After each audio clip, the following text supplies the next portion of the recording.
And good evening, ladies and gentlemen. Welcome here to the very first race of the season for the G-Force Sim Racing Grand National Series, powered by the Juice Box, as we're getting ready to go ARCA racing here tonight at Nashville Super Speedway. This is the Music City 150. I'm Seth Cole alongside of Samuel Dyer. And Sam, not only do we get the 150-lap main event, but we kind of get to set the starting lineup here tonight as well with qualifying.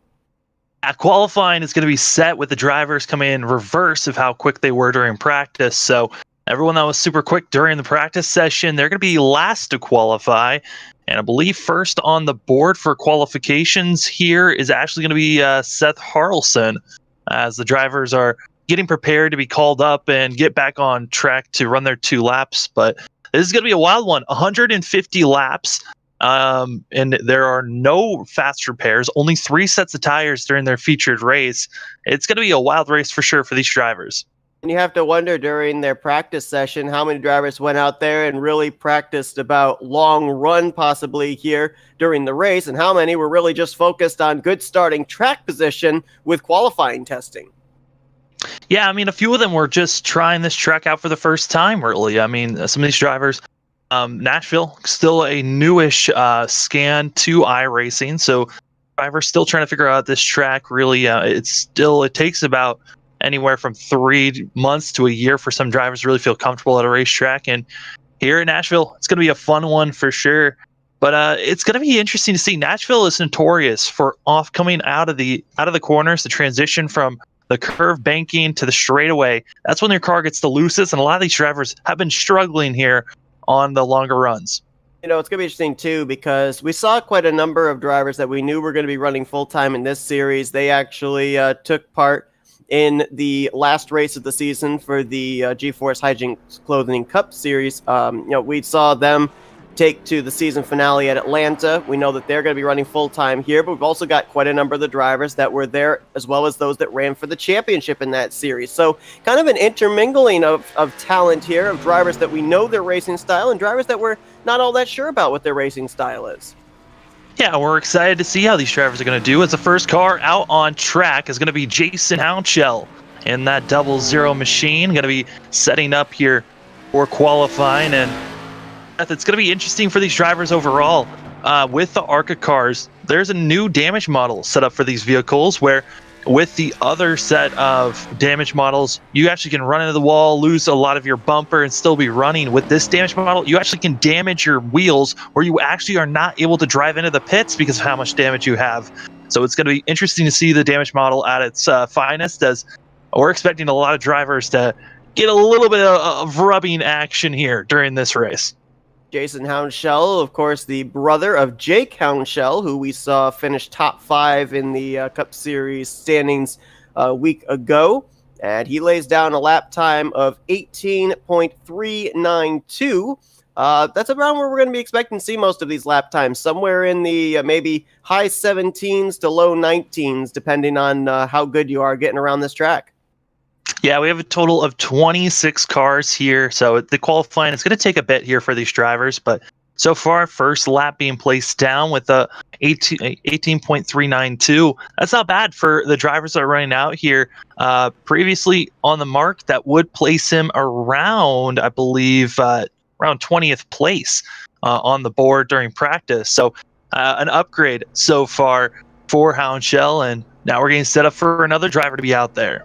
That'd be Matthew Jagger in the number 5. He's the 42 on our scoring monitor, but he is in number 5 Kellogg Chevrolet. A throwback, of course, to Terry Labonte. And another good news for these drivers here tonight is the fact that all of them, according to what we have for the list of drivers in tonight's event, they will all make it into the main show. If we had had more than 30 drivers show up, there'd be 26 drivers that would qualify their way in on time during this session. Then we would have had a 15-lap LCQ in which the top 4 would have made up the final 30. And, Jagger going to spin around there off turn 2. And I guarantee you that is going to be the trouble spot, not only here all this time in qualifying, but also in the race itself, because a lot of drivers were struggling with that in practice. Yeah, it's going to be a torturous spot for sure, as drivers are trying to get set up, and it looks like for Jagger, that's going to be it. I don't believe they're going to be allowing him to take off again, so the next driver getting set to go as that's going to be Seth Harlson now in the 07. Yeah, Seth Harlson had quite a number of good runs over in the Hijinks Clothing Company series. I believe he finished at least a couple times up inside of the top 5. Didn't run the entire full season, so he wasn't able to get up there in the hunt for the championship, but a beautiful paint scheme right there. The neon yellow-green, the sponsors that Jeff Gordon made very well known. I believe that's Hot Hues there on the hood. He's got DuPont on the side, Nick Red down the quarter panel. So a big-time Jeff Gordon tribute scheme that he's driving here tonight. Yeah, excited to see how we're going to be seeing the 07 do as he's taking on this track. It will get through corner number 2 cleanly so far, and Seth Harlson second on the board right now. Take a look here, and you'll see this. These cars, whoa, got really loose there coming out of turn 4 as that car just wanted to turn down to the apron. But you'll notice these drivers here tonight going out there, the car just kind of bogs down the corner. Nashville, one of those few short tracks out there that has that progressive banking from the apron to the wall. Yeah, also there's a couple pretty aggressive bumps entering corner number 1 that these drivers are going to have to deal with, and Seth Harlson is going to be putting down a 19.4. Not the fastest lap time that we could see this 07 put down, but it was mainly because of having that little bit of a slip-up looseness that hurt that driver so much. Now it's going to be the 3 machine, Christopher Morris Jr. and Seth. Excited to see how this 3 car is going to do this season. Yeah, I mean, obviously he's coming into this season riding a high, winning the championship over in the G4 Sim Racing Vintage Series. So obviously he's got a lot to live up to. The field, or at least here tonight, is going to be a lot bigger than he's used to driving in when he ended up winning that championship. We had about 15 to 20 cars each week. We got about 26 to 28 cars scheduled for tonight's race. So a lot of pressure for Christopher Morris Jr., and we're going to have to see how he's able to do with not only the same competition, but some new competition coming in. And his lap's looking good right now. Got off turn 2 very nicely. Yeah, and the bumps so aggressive with the 3 machines staying close to that yellow line, coming out of 4, across the line here, and should be atop of the board. Yes, he is. 18.381. We were waiting for our timing to update itself. That's a little bit better than 100th over Jason Houndshell's lap time.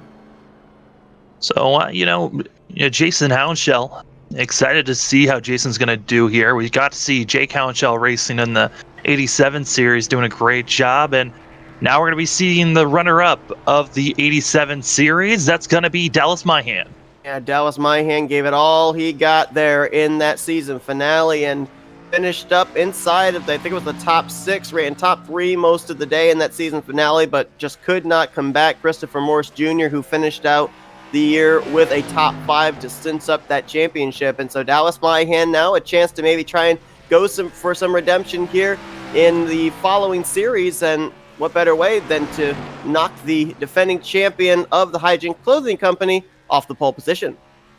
Yeah, I mean, this is a great way to start it off. I mean, new season, a lot of pressure now lifted off after not being able to capture the hardware last week as Dallas Myhan across the line, top of the board. And this is something we're going to be seeing all qualifying, is drivers coming in with a head of steam and just getting faster and faster as we go down the line. A great lap there, 18.312. And I have to wonder as well, we've seen a number of drivers here in practice up at the top of the board. We're fully expecting to see them up there battling for the pole position as this run goes on. You brought up the fact that we're going in inverted order from the slowest practice lap to the fastest practice lap. But do you think that there's anybody out here taking the opportunity to observe how these drivers are making their way around Nashville, realizing they're picking up a little bit of speed somewhere and maybe going to apply that to their qualifying run?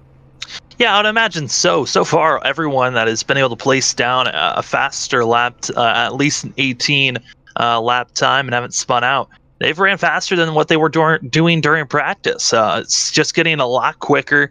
With Dallas Myhan's time, that would be placing him around the 15th place of practice lap time. So excited to see how that driver is going to do, as now Eric Schaefer going to be getting set to put his lap time down in that 5 machine. And you were talking about how the progressive banking on this track, 1 and 2 is probably the most progressive part of this whole entire course. It just lingers up, and then 3 and 4 is a much higher banks than 1 and 2. So causing there just to be a little bit more finesse going through 1 and 2. But 3 and 4, it's a lot more of drivers trying to just throw it into the corner and hoping that their car sticks most of the time.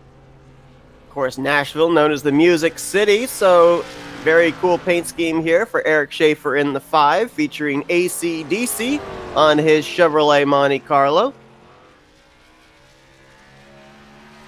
It's coming down the backstretch into 3 and 4.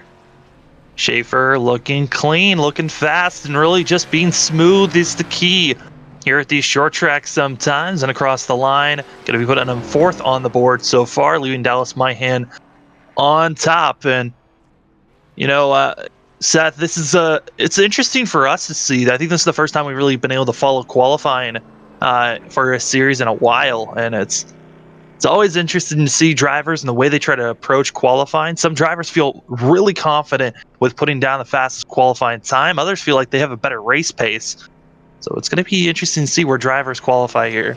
Yeah, and obviously being a short track, a lot of time the pressure is put on drivers for good starting track position for 2 reasons. Number 1, you're out in front, you're not in the dirty air, you're not having to worry about other people's braking zones, so you have the opportunity to be able to hopefully pull away. On the other side, if you're back in traffic, as we're looking at Robert Hedges out there, just took the green to start his lap time, there's an opportunity to be caught up in a wreck. A lot of the wrecks will take place from just outside of the top 10 to the rear of the field. So your point, the drivers that put more of the stress on the way that they're going to race the racetrack in the main event rather than in qualifying, they are running a little bit of a risk. And now we're waiting to see is Robert Hedges putting down a 18.5, which doesn't look like that it might have been an invalid lap time after scrubbing the wall for the 9 machine. So looking like Hedges will be starting at the end of the field as Jerry Parker in the 4 getting his car set up here to start qualifying for himself. Yeah, I mean, obviously never driven this track, not familiar at all. As you mentioned, very new scan here on the iRacing sim is Nashville Speedway, but I have run it over on other sims, and I can guarantee you that outside wall, it creeps up on you, especially off of turn 4. A lot of times the car really wants to push up off that inside line because there's not a whole lot of banking coming off of turn 4. The car just wants to go straight. So that's something these drivers are going to have to struggle with here tonight. Saw a lot of drivers brushing the walls off of turns 2 and 4 in practice. And, we talk about all sorts of different cars that we follow with our broadcasts of how durable they are to be able to take a hit. Where do these Gen 4 cars fit in terms of durability? I mean, if you're going to be hitting the side of the car, it looks like these vehicles are pretty durable. If you hit any type of the front end, though, of the front end corners or back end corners, it's kind of worrisome with this new damage model that you could be ripping off your front bumper or your rear bumper, and you got to keep yourself consistent and try your best not to be hitting anyone. But, Nashville's a pretty narrow course, as Jerry Parker going to be putting himself in 4th place. On the board as getting back on the course. Looks like it's going to be the 29 car, but I mean, these drivers have to be conservative here for this 150 lap race here at Nashville. It's narrow, it's going to be quick, and one car sliding could cause a lot of vehicles to get out of this race. There's going to be no fast repair for this featured race, and that's going to be probably the most difficult thing for a lot of these drivers that are used to 87 series where there was a fast repair. Nick Radar in the Valvoline Chevrolet Impala out there. Another driver that we haven't seen before, so it's going to be interesting to see how he does here in his first full-time season with the G4 Sim Racing Series. You brought up an interesting point there as well, the fact that there is no fast repairs for these drivers to utilize. So with it being 150 laps at a short track, how aggressive do we end up seeing these restarts when we eventually get to the race? I mean, I would like to say they're going to be pretty patient here, but with how long these drivers are going to be waiting, as Radar going to be getting 4th on the board, with how many racers we have, and with waiting so long because of qualifying, your nerves might be a little bit rattled here, and you might be trying to just get yourself into a little bit too much trouble. And we'll see where cars run as we now have the 55 machine getting out on track. That's AJ DeMarzo, and you'll notice that some of these drivers have varying strategies. Some of these guys out there just laying down the 1 lap time. We saw earlier, I think it was Eric Schaefer. I think he went for 2 laps. I think also Jerry Parker went for 2 laps. Some of these drivers feeling their first lap just was not quite good enough.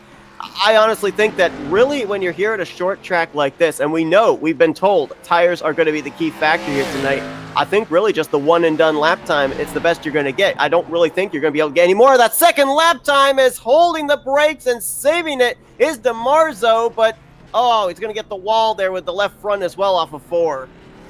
Yeah, getting a little bit of damage there, and that's going to be scrubbing off all that time.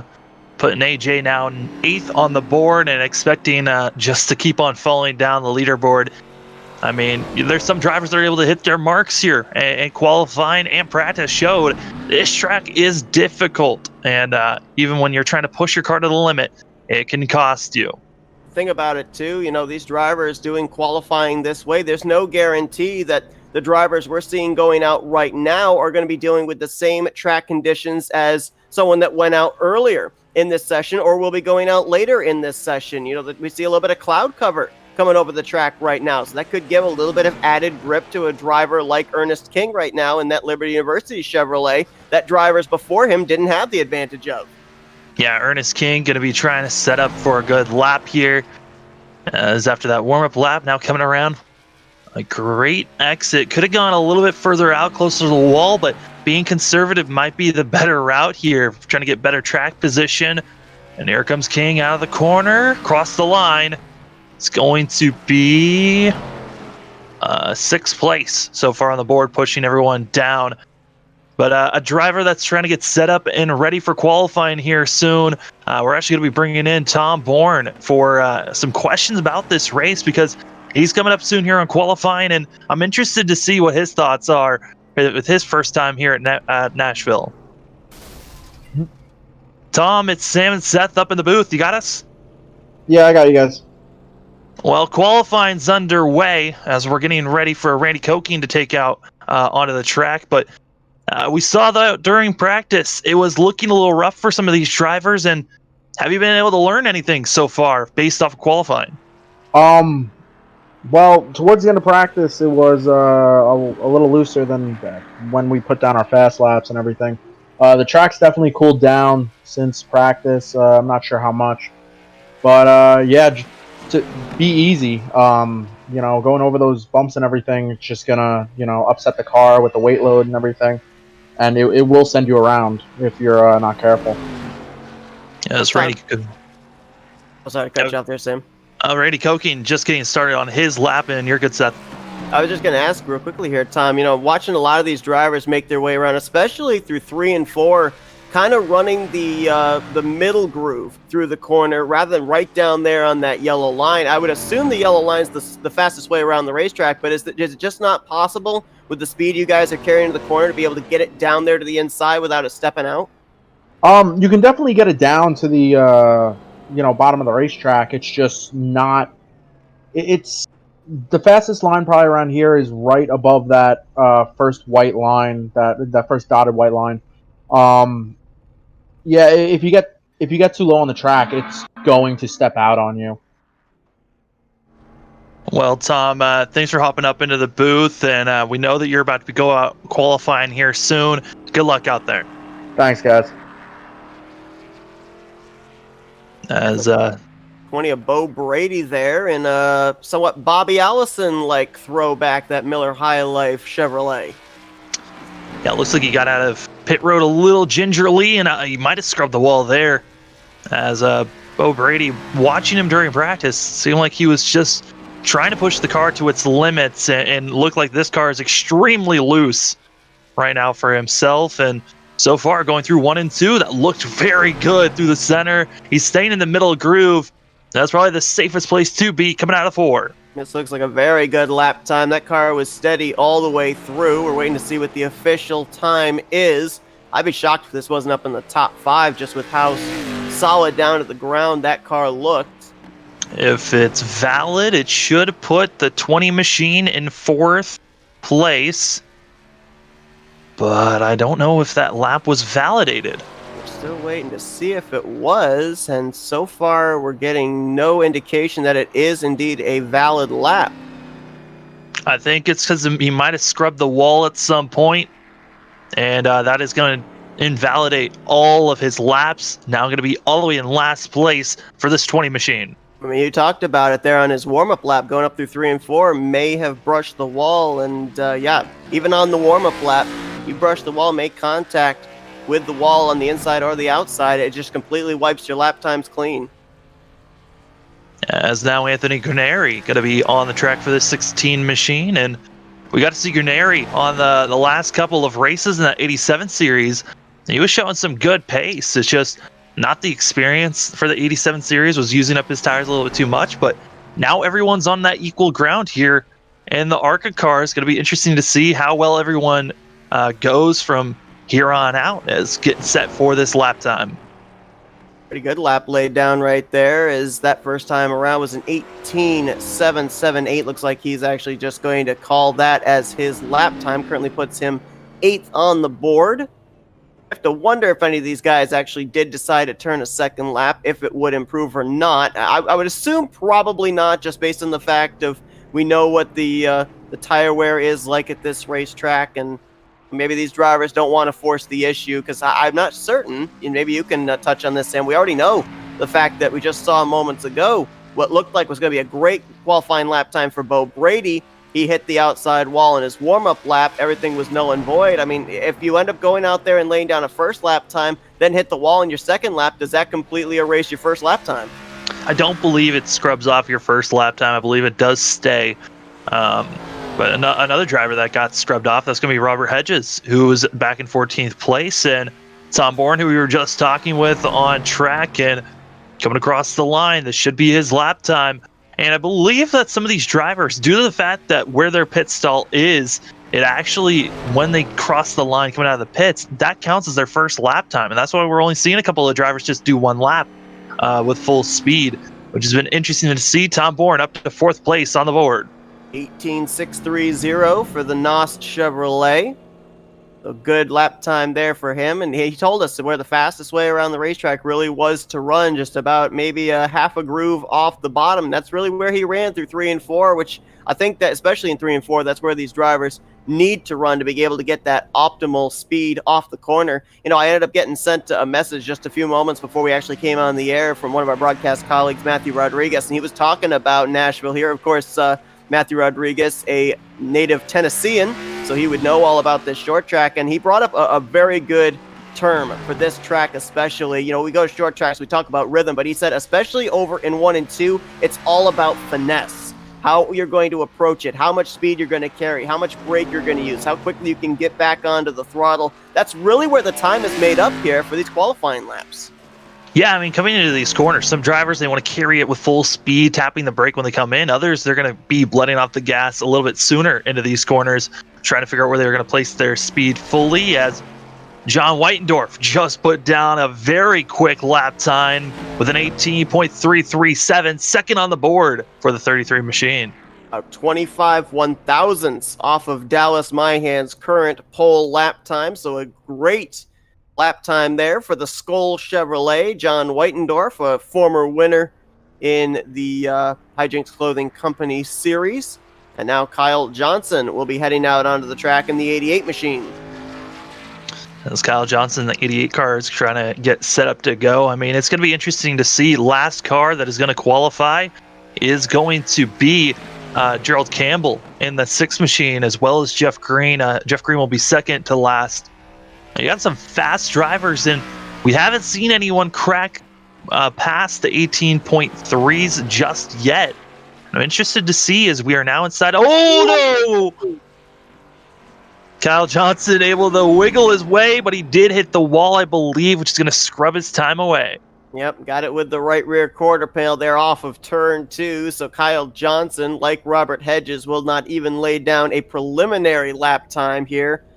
So he'll be starting towards the rear of the field. And something that I find interesting as well, you know, there's a couple of guys that are up here at the top of our board right now, Dallas Myhan and Christopher Morris Jr., and people probably wondering, well, you know, did they not do well in practice, which is why they're back where they were, qualifying as early as they did? Well, the both of them didn't really get that much opportunity to be able to lay down any practice laps. So with the limited number of laps they were able to turn, that's why they're back there. You have to think, though, that once the green flag flies for the main event race, they're going to be right up there in the thick of it. Yeah, and I'm excited to see where some of these drivers are going to be placing themselves with qualifying still. I mean, we still have a lot of drivers hungry to put some lap times down. As on track right now is going to be Jake Hounshell, who was third in points in our 87 series. Very quick machine, and one of those drivers that kind of was coming into this series, not a favorite, but one of those drivers to really look out for is coming across the line. He's going to be cracking the .3s with an 18.2, top of the board, Jake Hounshell. Wow, Jake Hounshell now to the point. I was kind of wondering if maybe there might be a little sibling rivalry. His brother Jason Hounshell was fourth on the board prior to Jake going out there, and Jake just completely clobbered everybody's lap time. As you mentioned, the first driver to hit the 18.2 so far here today.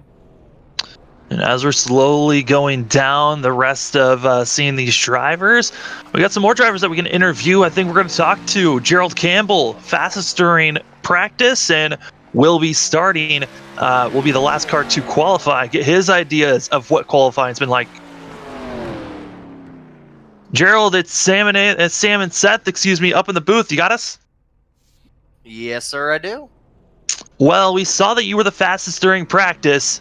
Here now on qualifying, is there anything that's really surprising you so far?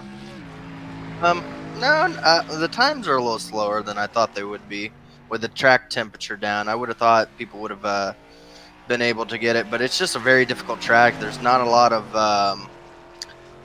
of corners to be able to judge where you need to turn at. You know, it's not like you can judge a tree or judge a certain thing as to where your stopping points will be. So I'm gonna guess a lot of people are just having trouble hitting their marks as to what they did in practice. So hopefully I remembered mine, so that way I can go into qualifying here and do what I did in practice. So. Well, Gerald, we just saw Jacob Putman there, that Conway Ford Fusion, have an issue off of turn 2. Is there any pressure going out last of this qualifying session? I mean, you were top of the board in practice, so you're going to be starting last here in qualifying. You're having the opportunity to be able to see some of these guys go out there and turn lap times, but how much of that do you take into consideration of seeing where these drivers have their acceleration points and everything, or how much do you even focus on that? You just focus on what you had learned in your practice session? Yeah, I don't really focus to see what they do. You know, I'm just gonna go into it and just try to remember back. All I really do is to just look at the paint jobs as the cars go by, and some pretty paint jobs here today. So I don't think any of them are any prettier than mine. But yeah, no. Other than that, as far as my goal obviously is to go out and get pole. But if I mess up or screw up, all that's going to end up doing is just changing my strategy for the race. So I've already got in my mind a few different strategies depending on where we qualify. So if we get up front, I've got one. If we're in the middle, another. If I just really mess it up and loop it, then I've got another plan for that. So, just gonna go out there and just see which one I'm gonna go with. So Joseph Causey is going to be on track in the 8 machine, but Gerald, hopefully you have a fantastic run as the 8 car dumps it in qualifying. Causey's time is done, but Gerald, thanks for hopping up in the booth. Good luck during qualifying and during the race. Alrighty, guys, I appreciate it. Hopefully, my car stays looking pretty after the qualifying. So we'll see you guys then, and we'll have fun tonight. Joseph Causey with some issues we just saw there. He is now limping his machine back around to pit road. Jacob Putman went out just before he did in the number 1 machine, and despite having a little bit of an issue there, I thought he made contact with the outside wall, but apparently that was not the case. He was able to lay down a lap time 4th on the board with an 18.372. Yeah, I mean, in certain forms, I guess you can make a little bit of contact and be all right, as that's exactly what happened to Putman there, able to continue running where he's at. It looks like it's going to be Blaine Atkin going out there, and I have to wonder, we ended up covering, of course, the entire full season of the Hijinks Clothing Company 87 series, and one guy we know said he loved those type of 87 cars because they were so loose was Blaine Atkin. I mean, here tonight, loose is what these drivers are going to have to deal with the type of banking that's at Nashville, the potential track conditions. So you have to think, does this fit right into the wheelhouse of Blaine Atkin? I would imagine it really does. Blaine, I think he was probably one of my favorites coming into this series. If he can make every single race, Blaine is for sure one of my favorite drivers to possibly win the championship for this series. But this 05 machine is quick and so far up to 7th place. Not the fastest lap that he was hoping to get, as that still goes to Jake Hounshell.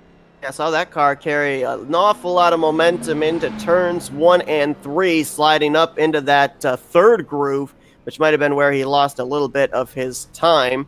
So right now, as you said, sitting 7th on the board, and we'll see where he is going to be after everybody goes out there and takes time. Looks like we're waiting for roughly about another 10 drivers to go out there before we will know the official starting lineup, and we're looking at Hank Steinmiller, who is going to hit the wall. I thought maybe he might be able to get on the brakes, but as soon as he got back into the throttle, that thing nosed into the inside wall off of turn 4.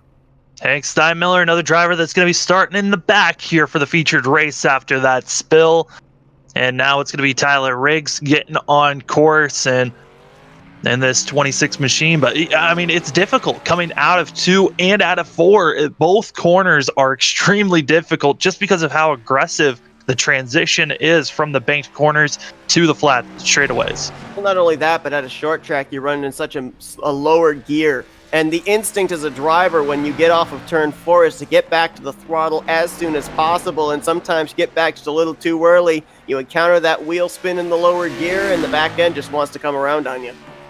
It really does. Right now, we're seeing Tyler Riggs carrying some decent speed here. Didn't really drop too much space out of 4 and across the line. Ooh, that's a quick lap time.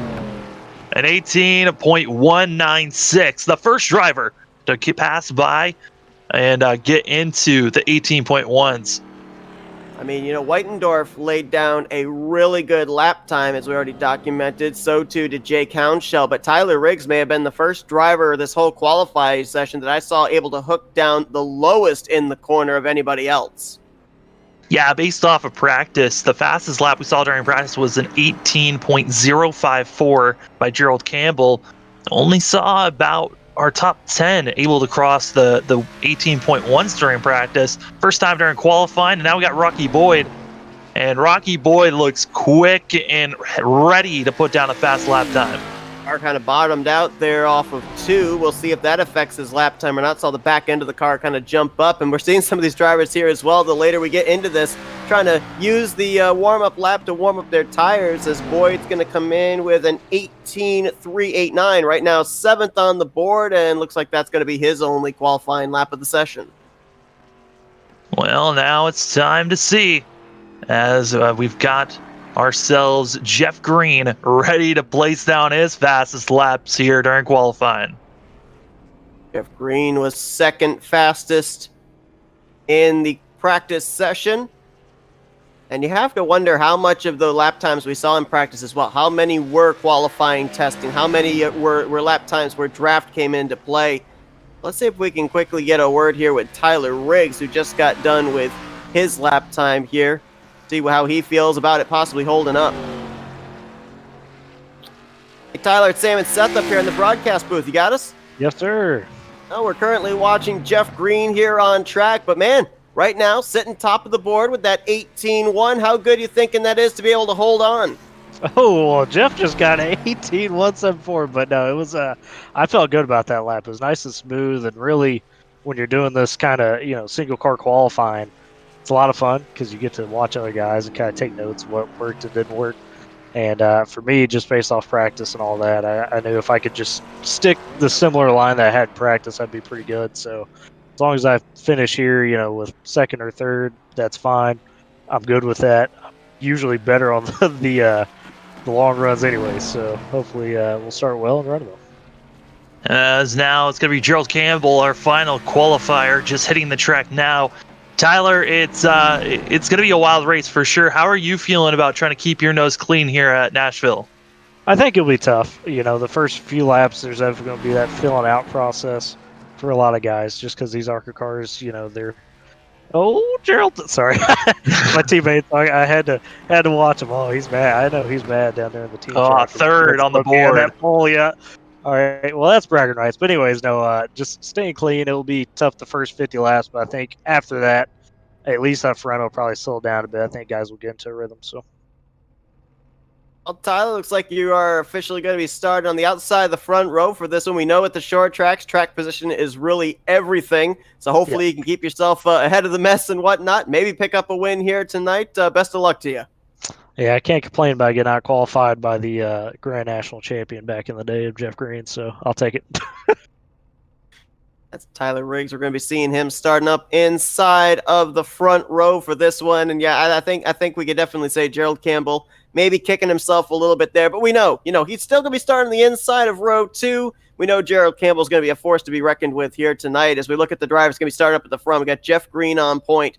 You got Tyler Riggs going to be starting in second. Gerald Campbell will be rolling off from third. Jake Hounshell with Dallas Myhand completing the top 5, followed by Whitendorf, Putman, Morse Jr., Boyd, and Hounshell, that being Jason Hounshell, I should say, there in 10th position. I mean, there's some fast cars up here at the front, but we've also got some fast cars starting the midway portion of the pack as well. Yeah, drivers to watch out for. You got Blake Atkin in 11th place, as well as I think Anthony Graneri is someone that we got to keep our eyes out on, as well as Seth Harlson. Seth Harlson, we know has some speed and can be moving himself up front. Take a look here at the qualifying results. This is going to be your starting lineup for the main event, and we got some drivers that were not able to take time.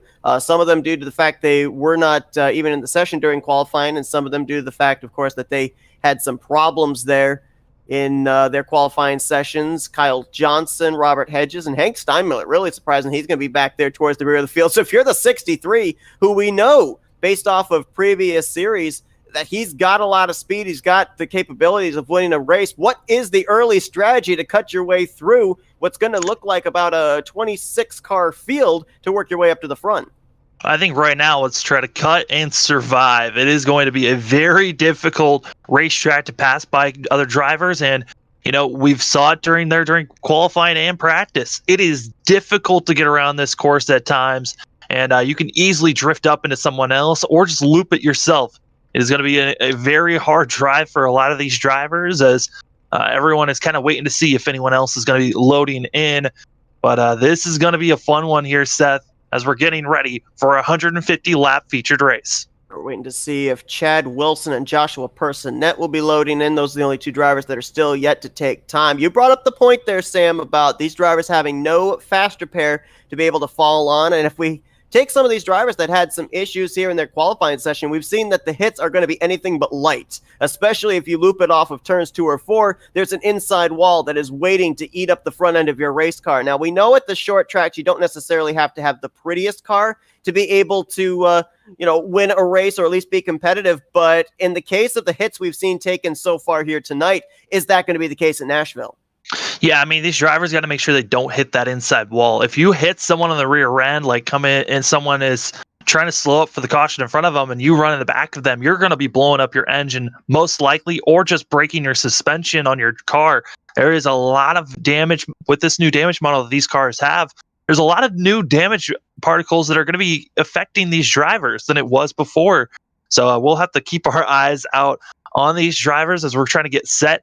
Right now, we're trying to figure out if we're going to be having a heat race here, as Chad Wilson is technically logged in for this heat race, but I do not believe that he's logged into the server just yet. So we're still trying to figure this out from the admins if we're going to be just moving straight to the featured race or not. Yeah, Joshua Personette also scheduled to take part in this heat should it take place. Let's talk about tires, because we know that these drivers, you said it already, going to have 3 sets waiting for them. And we've heard, at least from some of the drivers that we've talked to, that they're thinking about going in 50-lap stints, coming down, taking on a set of tires, go to a lap 100, come down, take another set of tires, and then run it to the finish, hopefully having that 3rd and final set available for a late race restart. However, is there any way you can get around this racetrack and preserve your tires to make it those 50 laps?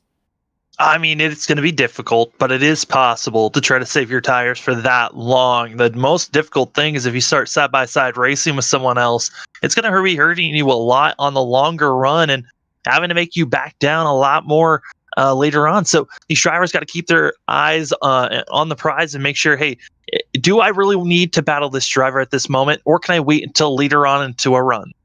Fuel's not going to be a concern. We know that already. So is there a possibility we see someone maybe try and have 2 sets of tires waiting for them in the closing stages of this race and maybe split this race 75-75?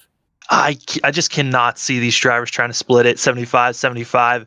If anything, we might be seeing some drivers try to push it to possibly a 3-stop where they split it up that way. But I just cannot see how the drivers could possibly try to make this a 1-stop race. We know that some drivers are going to be trying to save at least one set of tires for just in case a caution comes out late. As right now the pace truck is pulling around a nobody as we're trying to get set up for the featured race. We're waiting for the admins to push this along to the featured race. Just join us. We've just finished up qualifying for the first race of the season for the G4 Sim Racing Grand National Series, powered by the Juice Box. Currently waiting for these cars to now grid based off of the way that they qualified. Jeff Green, the 2000 Xfinity Series champion, is going to be starting on point alongside of Tyler Riggs. I'm Seth Cole alongside of Samuel Dyer. We're moments away from bringing you the 150-lap feature, and we're here at the Nashville Speedway. So, Sam, a short track, we know that if this thing goes into a long enough green flag run, the race leaders, yes, they're going to have clean racetrack at least for the start, but there is every possibility that we could end up seeing, the eventual winner of this race be the one that makes their way through lap traffic the best. Oh, yeah, no, lap traffic is going to be extremely difficult for these drivers, and you've got to make sure that the cars you're racing around, that they are going to be respecting the leaders the best that they can. But at some point, the cars that are being a lap down, they're going to race as hard as they can so they can stay on the lead lap. With this series, though, since we're no longer running the 87 series rule set like we were doing previously, there is going to be the lucky dog as well as waiver rounds are options for these drivers if we have a lot of cautions that come out and you find yourself a lap down. I would have to assume as well, with this being the debut race, it's the first race of the season, everyone's got a clean slate. Do we maybe see a lot more aggressive racing in this one than we might see further on down the season where a championship could potentially be on the line? Just based on the fact that all these drivers are going out here with the mentality now, they're not really thinking about points, they're just thinking about finishing out starting out the season, I should say, with a trip to victory lane. Yeah, I mean, the aggression level most likely will be here. There's going to be a little bit of growing pain here in these first 2 to 3 races here, just because some of these drivers haven't raced with anyone else in these series. About half the field did race with one another in the 87 cars, but those were a different beast compared to what these Grand National cars are like, because you were slipping and sliding with the 87 cars. This time around, you're a little bit more stable in these ARCA machines. Still waiting here for to be able to find out when these drivers are indeed going to grid. So we're going to take the brief opportunity here to run a commercial break. As soon as these drivers start gridding up, we'll resume our broadcast here from Nashville. But until then, don't go anywhere. We're about to take the green flag here tonight in the Music City 150 for the G4 Sim Racing Grand National Series. We'll be right back in just a moment as you're going to go FRN side by side.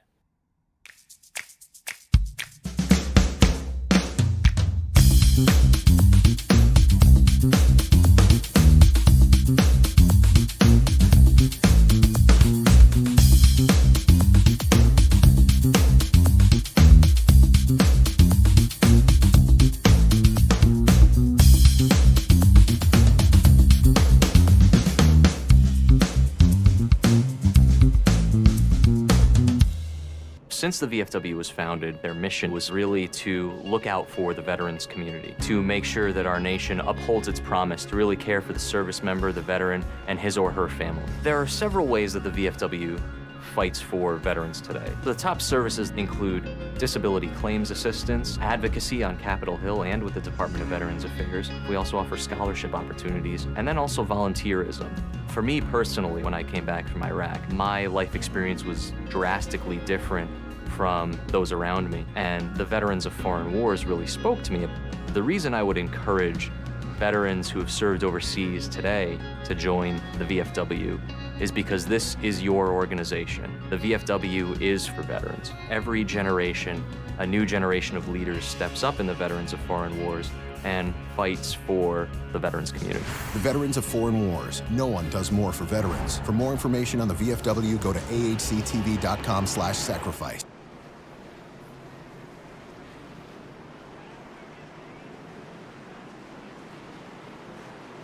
Most everyone involved in sim racing always wants that. As you can see, the cars have now gridded. They are making their way around the official iRacing pace truck. Jeff Green alongside of Tyler Riggs, and brand new season here for the Grand National Series for the G4 Sim Racing Series. So I don't know, Sam. I know. Obviously, we don't do this very often, but just based on the fact, as you said, we don't really get to watch the qualifying session. Do we see anybody's success from qualifying roll over here to the race? Who's the one guy you're maybe looking at? I think Jeff Green is the obvious favorite for after qualifying, how strong he was during practice, and with getting the pole position here, as well as Gerald Campbell up front and Tyler Riggs. Our top three looking very strong, but I mean, like everyone in our top five are cars that have been up front in the 87 series, cars that should stay up front. But let's see what Steinmiller all the way in the back of the field can do as well. 26 drivers officially going to take the green flag. You see 23 took time. Steinmiller, Johnson, and Hedges starting at the rear of the field. They were unable to lay down a lap time as Jeff Green gets us under green at Nashville. Dallas Myhan did not get going, and it stalled out the rest of the field. They're almost 3 wide, back for 8th place. Rocky Boyd in the middle of almost a 3-wide situation with Blaine Akin. I think that was Christopher Morse Jr. that might have been on the top side. They settle it out to double wide, heading through 3 and 4. Best battle right now is going to be up around that 5th position. All right, now for 5th place, it's going to be Dallas Myhan, and it's going to be Jake Houshell battling back and forth. And then you also got White and Dorf and Putman side by side. 2 cars deep as Dallas Myhan gets a little out of shape out of 2. Dallas Myhan looks like he's having a little bit of trouble holding that inside line. And remember, we saw a lot of drivers migrate up to the middle line in qualifying, so it might be a little bit loose down there at the bottom. That's going to be Seth Harrelson and others all contact and jammed up in the back. Robert Hedges in the 9, top of your screen collected up. There's the 19 of Randy Koking trying to get his car refired, and someone just hit the wall there. I think that might have been the 55 of AJ DeMarzo. Not sure why he turned down to the inside pit wall, but now he's got some left front damage. Now, as we take another look here, it's hard contact with drivers trying to woe up, but just everyone was so collided and stuck with one another. They really couldn't go anywhere. As cars really had a bad entry into the corner. Oh, it's the 07 to Seth Harrelson that was the start of that, and cars just jambled everywhere else. Harrelson, see him loop it around. Oh, nowhere to go. There were quite a number of drivers collected up in that one that we didn't know. I believe that was the 5 that got a piece of it there. There were another couple cars back behind as well that got a piece of it. Schaefer as well got hard contact 2 times the there. One of Jacob Putman was in it. I believe also the 9 Hedges we saw was already spun around. I think Koking also, we saw him spinning it around. There might have been a couple of others, but man. I don't know if you mentioned the 5 car of Eric Schaefer. He got a pretty good piece of it. Yeah, that Kellogg's Frosted Flakes machine of Jagger was the one that really got a massive front end just full of the 07, and he doesn't have really a back bumper, and he's barely holding on to have a front bumper or a hood. Kyle Johnson just barely got through. The 20 car of Bo Brady snuck through. I think he may have rushed the outside wall in his attempt to slow down and then had to turn left to avoid the 19 of Randy Koking, who was facing the wrong way out of turn 4. And you said it, no faster pair. That's a lot of cars with a lot of front end damage. I'm looking at least 3 or 4 drivers that have a lot of damage on either the right or left front of their machines. Yeah, right now in pits trying to get repairs done. That's going to be Eric Schaefer, as well as the 42 of Jaggard is going to be in the pits for a while. But man, that was a hard hit as Eric Schaefer able to get his car moving, as well as Robert Hedges and a lot of these other cars that looked like they were scraped and spun around. I think the car I'm most surprised it's still running has to be the 19. He's still moving around after being spun around, as well as the fact that the 9 of Robert Hedges, this front end looked absolutely junked up at one point, and the front end is kind of squished in, but still able to be running. Yeah, I think it was either Hedges or Randy Koking. Their whole front bumper area was laying over in turn 4. We saw it there on the replay, and looks like they are able to continue for the moment. Matthew Jagger still sits on pit road. You saw on the right side of your screen, that's Joseph Causey the Rich Chevrolet just now leaving pit lane. But that's another thing about Nashville, because it's a short track. The amount of time that you spend on pit road, more than likely you're going to lose a lap under pacing. AJ DeMarzo, Robert Hedges right now -1, Matthew Jaggard and Eric Schaefer currently -2. And now we're going to be stacking them up and trying this again as Jeff Green, Gerald Campbell, Jake Howenshill, Tyler Riggs, and John Whitendorf, your top 5. Got things pretty well organized up at the front, despite the fact that Dallas Myhan didn't get the best of starts on the initial green. We'll see if they can do it again as Jeff Green gets us back underway. Campbell going to slot into second. Jake Howenshill around the top of Tyler Riggs, trying to move to third place. We'll see if he can get it down the back straightaway. And right now, Tyler Riggs going to be trying his best on the inside to hold off the rest of the... Oh, we got a car around back him. there. Someone went down towards the inside wall. I think that was the 55, and the caution is out again. That it was. Demary self-spinning it out of 2 and hard into the inside wall. Luckily, no one else was involved. Saw the blue hood heading down towards the inside wall. Couldn't tell if anybody was around him or not, but it looks like it is just going to be a solo car spin. He was already running a lap down, was battling at the time with Seth Harrelson, not for position. Yeah, that's even more front-end damage for this 55 machine, and also more rear-end damage that really isn't needed. And you know, with these drivers and the more damage that they get, the more they start to feel a looseness if they ever damage the rear spoiler, just because they'll lose that downforce, and their car's going to get just looser and looser the more damage they get on, and it's going to be difficult. It was already hard enough to get through some of these corners. It's just going to get harder and harder now. All right, so now just for idle curiosity, because I've seen it happen in practice, I just saw it there when we went back and looked at the replay of the spinning 55.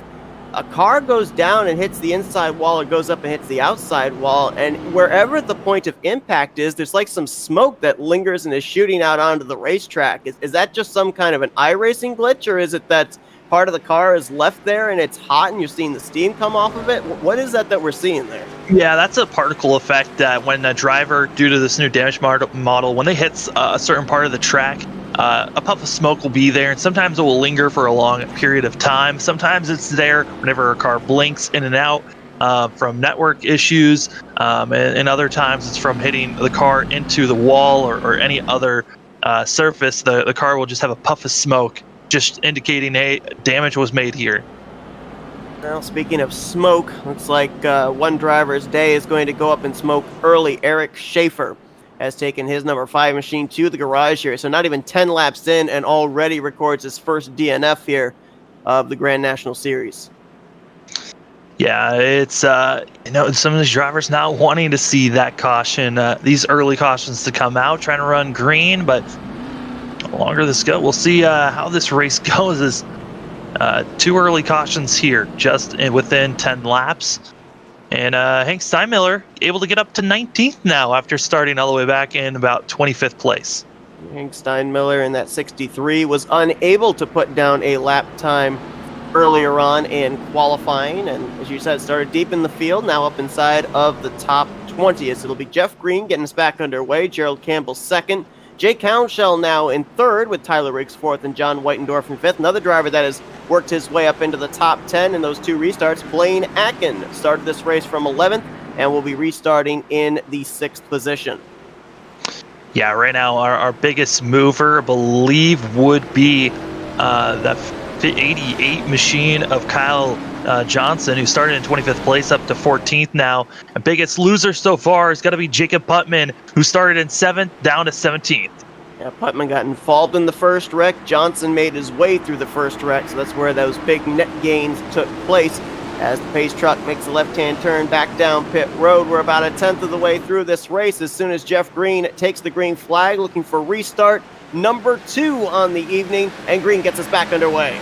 Another fabulous start by Green, who can get in front of the 6 immediately, as the rest of the field staying pretty cautious. A side-by-side action for third place as these drivers try to go through.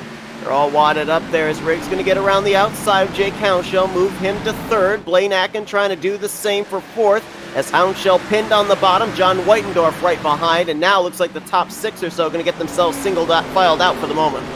Oh, there were 3 wide. They're spinning around in the back of the field. That's going to be, so many more cars. Oh, I believe the 8 was involved in that. Oh, no. Oh, and now there's another car spinning as Causey's going to spin Seth Harrelson in the middle of the back straightaway. Nick Radar was the one that initiated contact there, and they tried to go 3 wide, and it just did not work going into turn number 1. Oh, goodness.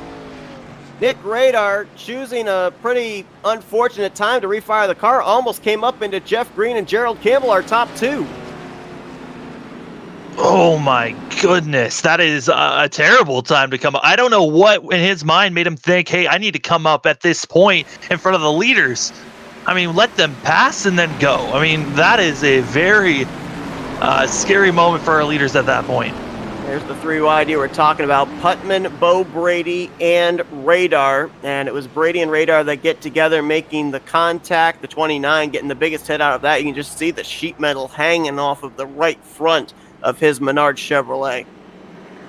I mean, I was just about to bring up the fact that they were coming, and this was a hornet's nest back here. And then they started to go 3 wide, and the contact made. And still, I'm shocked to see that Radar came up the way that he did, almost taking out our front 2. Yeah, heart-stopping moment there for the race leaders, and that's something that we may end up seeing during the course of this race as well. If the field starts getting either thinned out or spread out, and we do go into a longer green flag run, there's no guarantee for these race leaders when they catch up to the tail end of the field that there might not be an issue that happens right on top of them. Yeah, and that's the scarier thing, is if we get a green flag run, entering with lapped cars, you never really know. And also, if we start to see cars getting jam-packed, either on the back stretch or the front stretch, our leaders could be running right into all of that if they're not able to woe up in time. So a lot of nerves are still going to be rattling, and the jitters were there with how long qualifying was for these drivers. It was almost 40 minutes of qualifying, just waiting for your chance to get out on track and race. And for some drivers, it looks like they got a little too excited now and are mixing it up with other machines. And our front runners, they just want to get racing for a longer run. Yeah, absolutely. So far, I think we've been able to go about 3 laps, the longest run we've had before a caution comes out. And obviously for Jeff Green, you have to think that he's not minding these cautions quite as much as everybody else, because every lap that he leads under yellow, it's 1 less lap he has to defend the race lead from Gerald Campbell and Tyler Riggs and Blaine Atkin. However, you have to wonder, if we do go into a long enough green flag run, how the 2 and the 6 and the 26, how they all stack up in terms of the long run speed. Yeah, and also this is helping tires. I mean, with these cautions that are coming out, it's allowing these drivers for sure to make it to lap 50, and possibly they can go even further than that with the way that drivers are able to save their tires at this moment. As right now on the racing surface, we have a total of 22 cars left on the lead lap. We have 3 1 lap down. Only 1 car is officially DNF. That's Eric Schaefer. As cars are racking up and getting ready to go. I believe the recipient of the free pass under this caution was the 42 of Matthew Jaggard. He was 2 laps down, and he was not involved in the wreck, so therefore he was the recipient of the lucky dog. He will join Bo Brady and AJ DeMarzo 1 lap down. 25 cars still running, 22 on the lead lap, getting ready to go back green on lap 22 as Jeff Green back up through the gears. Another solid restart. Here goes Blaine Atkin, who was notorious during the 87 series of making a very aggressive passes on restarts. He does it again, now up to 3rd place. Blaine Atkin tried to get second from Gerald Campbell, couldn't do it there through 1 and 2, tries the inside line through 3 and 4 once more, and as Campbell tries to fend him off, got a nice run on Jeff Green for the race lead. Jeff Green kind of just trying to hold that inside groove as Campbell on the outside trying to get some momentum for that 6 machine. Not able to get by the 2 just yet. Almost a little bit of contact using the bumper there. Yellow in the back. And that's going to be, I believe, the 19 of Randy Koking going around on the X straightaway. Looks like he may have just looped it, kept it going. Not certain if he made a little contact potentially with the 5 there of Matthew Jaggers. And a lot of these cars back here damaged, so don't know if it's contact from earlier incidents or from the incident that just happened. Getting a little bit of getting completely sideways was Randy Koking in the 19. Got a little bit of help from that outside wall that got him straightened out, and luckily no one else involved in this incident. Koking involved in the first wreck of the day, and you can just see right there, we saw it in qualifying, we saw it in practice. you run a little bit lower there out of turn 2, and that car just kind of bottoms out a little bit, unsettles the back end of the car, and that's what sent that 19 car around there out of 2. Now, due to the fact that we've had a lot of early cautions, we do kind of have to bring up some parts of the rules for this league. If you bring out a total of 3 cautions, I believe, you actually will be parked for these racers, but it has to be like blatantly bringing out some cautions. So we got to keep our eyes out on some of these drivers that might be a self-spin here or there, as those cautions can add up.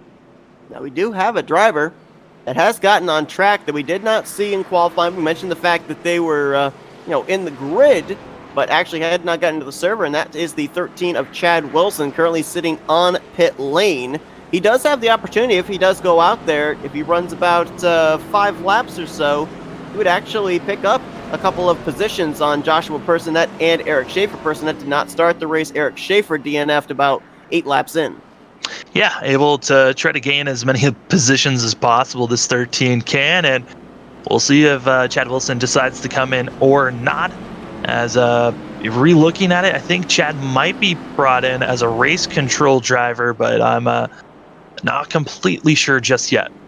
Got a number of drivers that have been on pit road, about 7 or 8 during the course of these last 3 cautions coming down for damage repair. It'd be interesting to find out if any of these drivers actually may have come down and accidentally take on tires. I would certainly, for their sake, hope that they didn't, because the last thing they want to be doing is using up all 3 sets of their tires and not even be halfway through this race. Yeah, I mean, it's one of those things where we saw that in the 87 series where drivers accidentally clicked for their fast repair thing. They were clicking it off and they clicked it on, and then they used it up way too soon. You do not want to waste any tires here at Nashville. Yes, you've had a lot of cautions early, but with all the green flag runs that we have done with a couple of laps here or there, your tires are wearing down and getting worse every single time we go green. You got to be aware of also wheel spin for these drivers, and just got to know that your car is not going to stick every single time that you throw it in just because of the wear and tear. Matthew Jaggert got the free pass under that caution, so in a matter of 2 yellow flags, the 5 car finds himself back on the lead lap in the 23rd position. It'll be Jeff Green again leading us back to this restart over Gerald Campbell, Blaine Atkin in 3rd, Tyler Riggs 4th, John Whitendorf 5th, followed by Houndshell, Boyd, Myhan, Bourne, and Christopher Morse Jr. Kyle Johnson continues to march his way to the front. He's now 11th, followed by Jacob Putman in 12th, and Jason Houndshell, Ernest King, and Anthony Guarneri, the top 15. Green flag set to come back out here. It's our 4th restart of the night. Green flag back in the air, and that time around, Blaine Atkin able to hold side by side with the 6 of Gerald Campbell, and they're still right on top of one another here, as Campbell gets a great run out of 2, and now going to continue to stay about side by side. Might be trying to pass here on the outside on the 2. Yeah, I was actually wondering if that might be more of a help than a hindrance to Gerald Campbell. Being forced up to that second groove gives him such a good corner exit to get back up to the bumper of Jeff Green for the race lead. Got loose there, as did Tyler Riggs.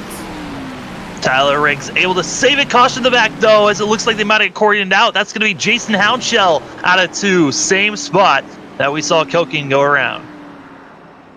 Car comes to rest down the inside of the back straightaway. It'll get the car refired. Doesn't look like any damage really sustained, at least to the front. Normally when we see a wreck off of turn 2, we wonder if they nose it into the inside wall. May have been a harmless spin, but a tough break there for Jason, who was running up inside of the top 10. I mean, you're going to see 2 cars spinning out of 2. That's going to be the 00 of Jason Houndshell that brought out this caution. Did not hit the wall. He did not hit anything, which was incredible to see. Also, the 16 of Anthony Guarneri.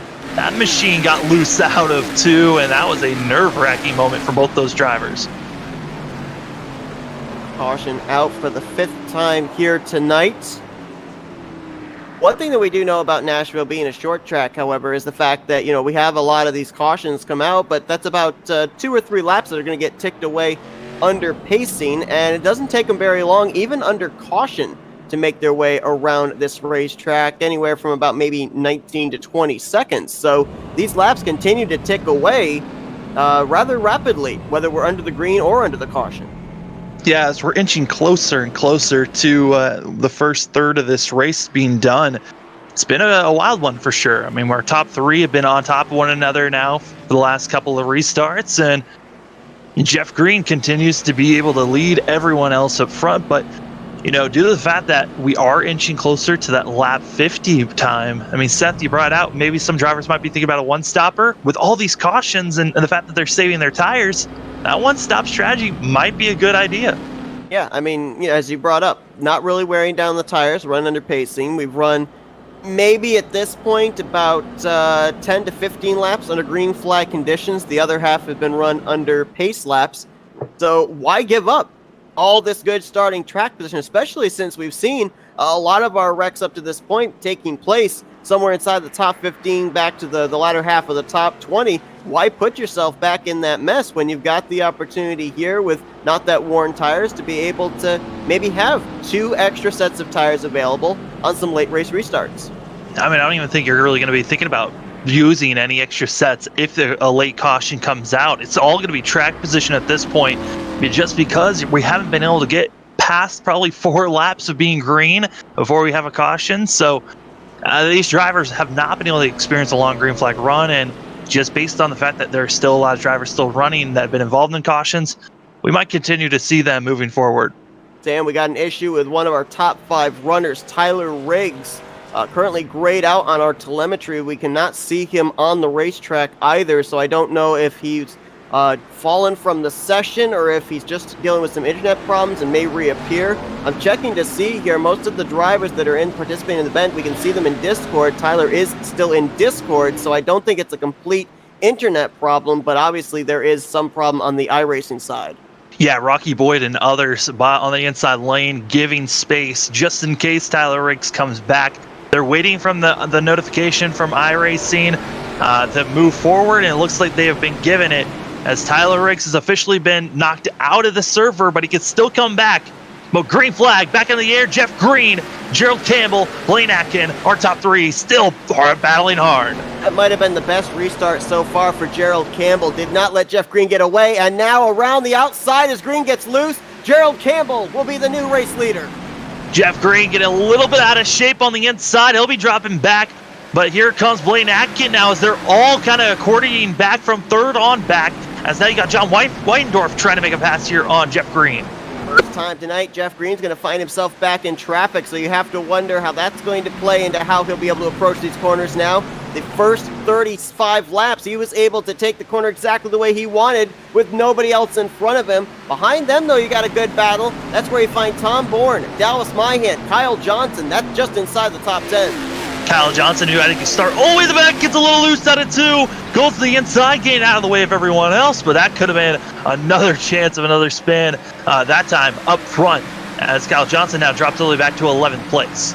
Obviously, with these drivers out here in the slick conditions, the cooler tires don't help on these restarts. For the lead, but caution comes out as that was going underway. That's Randy Koken in the 19. Randy Koken, I believe that also might have been the 55 involved in that one. I was going to bring up if we were able to go into a long enough run, the tires warm enough, that would help these drivers with grip or not. But this all started out of 4, and they started massive flipping on the front stretch. Oh, gracious, you're right, they did. Randy Koken in the 19. We'll see if he pushes up. No, it just looks like the 5 car kind of comes down on him. Oh, my gracious. They just never were able to unlatch one another until they crossed the line, and that's when chaos just started happening for the 55 who got into the outside wall, and that's an adventurous time as the 42 machine was able to somehow sneak by without being hit by the 55. So strange because they don't carry nearly as much speed at short tracks as they do at other tracks, but it seems like invariably you end up having 2 or 3 flips in short track races. I'm not sure if it's just the angle that they hit at or the fact that usually at these type of short tracks you have a little bit of openings there where a steel guardrail transition will take place, but it seems almost invariably you go to a short track, you end up having a car flip over, and first one at least here tonight is AJ DeMarzo. Yeah, I mean, it's half of it's due to the fact that you're hitting at the right angle. The other part is drivers just being hitting a mark and then falling over as, the 55 machine has been removed. He has been disqualified for the rest of the race. He talked about the fact of bringing out cautions and whatnot. AJ DeMarzo in his first start very well might have hit that limit.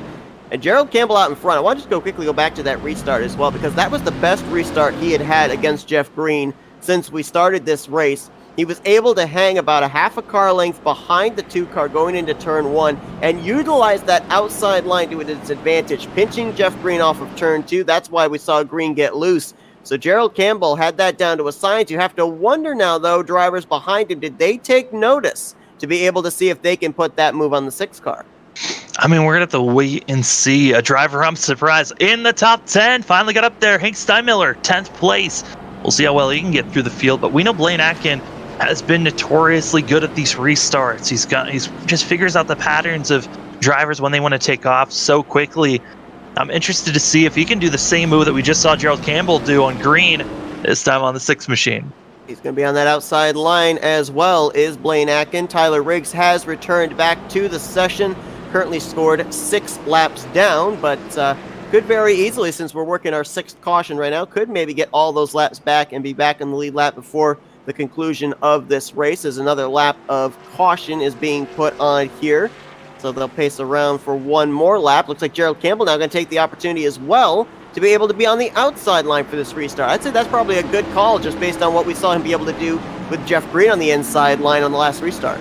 Yeah, the longer this run goes on, the more the drivers are going to have to move up a groove just to hold on to their tires and just hold on to the car in general. So a very good move on Campbell's part, and now he's going to be having Jeff Green behind him in that 2 machine. So we'll see how well these drivers can hold off one another as the pace truck pulls off, getting ready to go green. Look out, right up against the outside wall is Gerald Campbell through 3 and 4, gets us back underway. Might have Blaine Atkin cleared by the time they get to turn 1, and he will. Just barely gets some clear side-by-side action for 4th place, as it's going to be Whitendorf and Hounshell. Hounshell on the top, Whitendorf on the bottom. That's Rocky Boyd right behind, trying to figure out which lane he wants to be in, with Dallas Myhan getting a run on him. That would be a brewing battle for 6th. Also the battle for the lead. Blaine Atkin trying the inside lane to try to get by Gerald Campbell, and he's there. They're still side by side going into 3.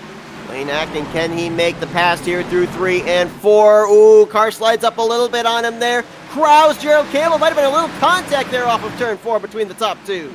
As they still stay side by side through 1 and 2, Gerald Campbell's going to be stuck. Jeff Green now going to be trying to put his nose under the 6. Not able to. As Gerald Campbell with the crossover move.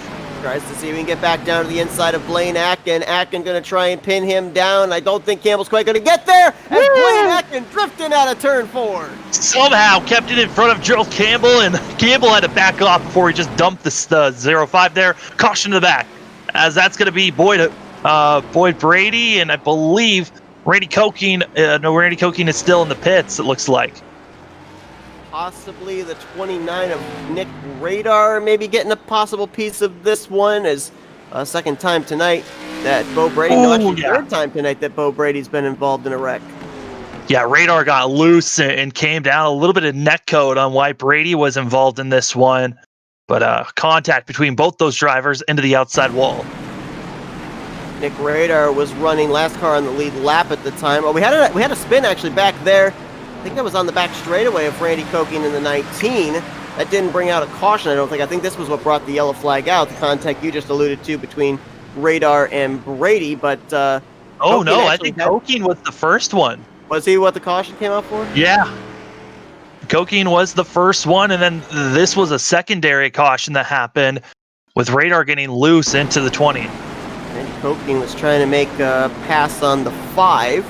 This was not for position. Jaggard in Kellogg's machine just ahead of him, and no contact, doesn't look like. Just the car steps out from underneath him, noses into the inside wall.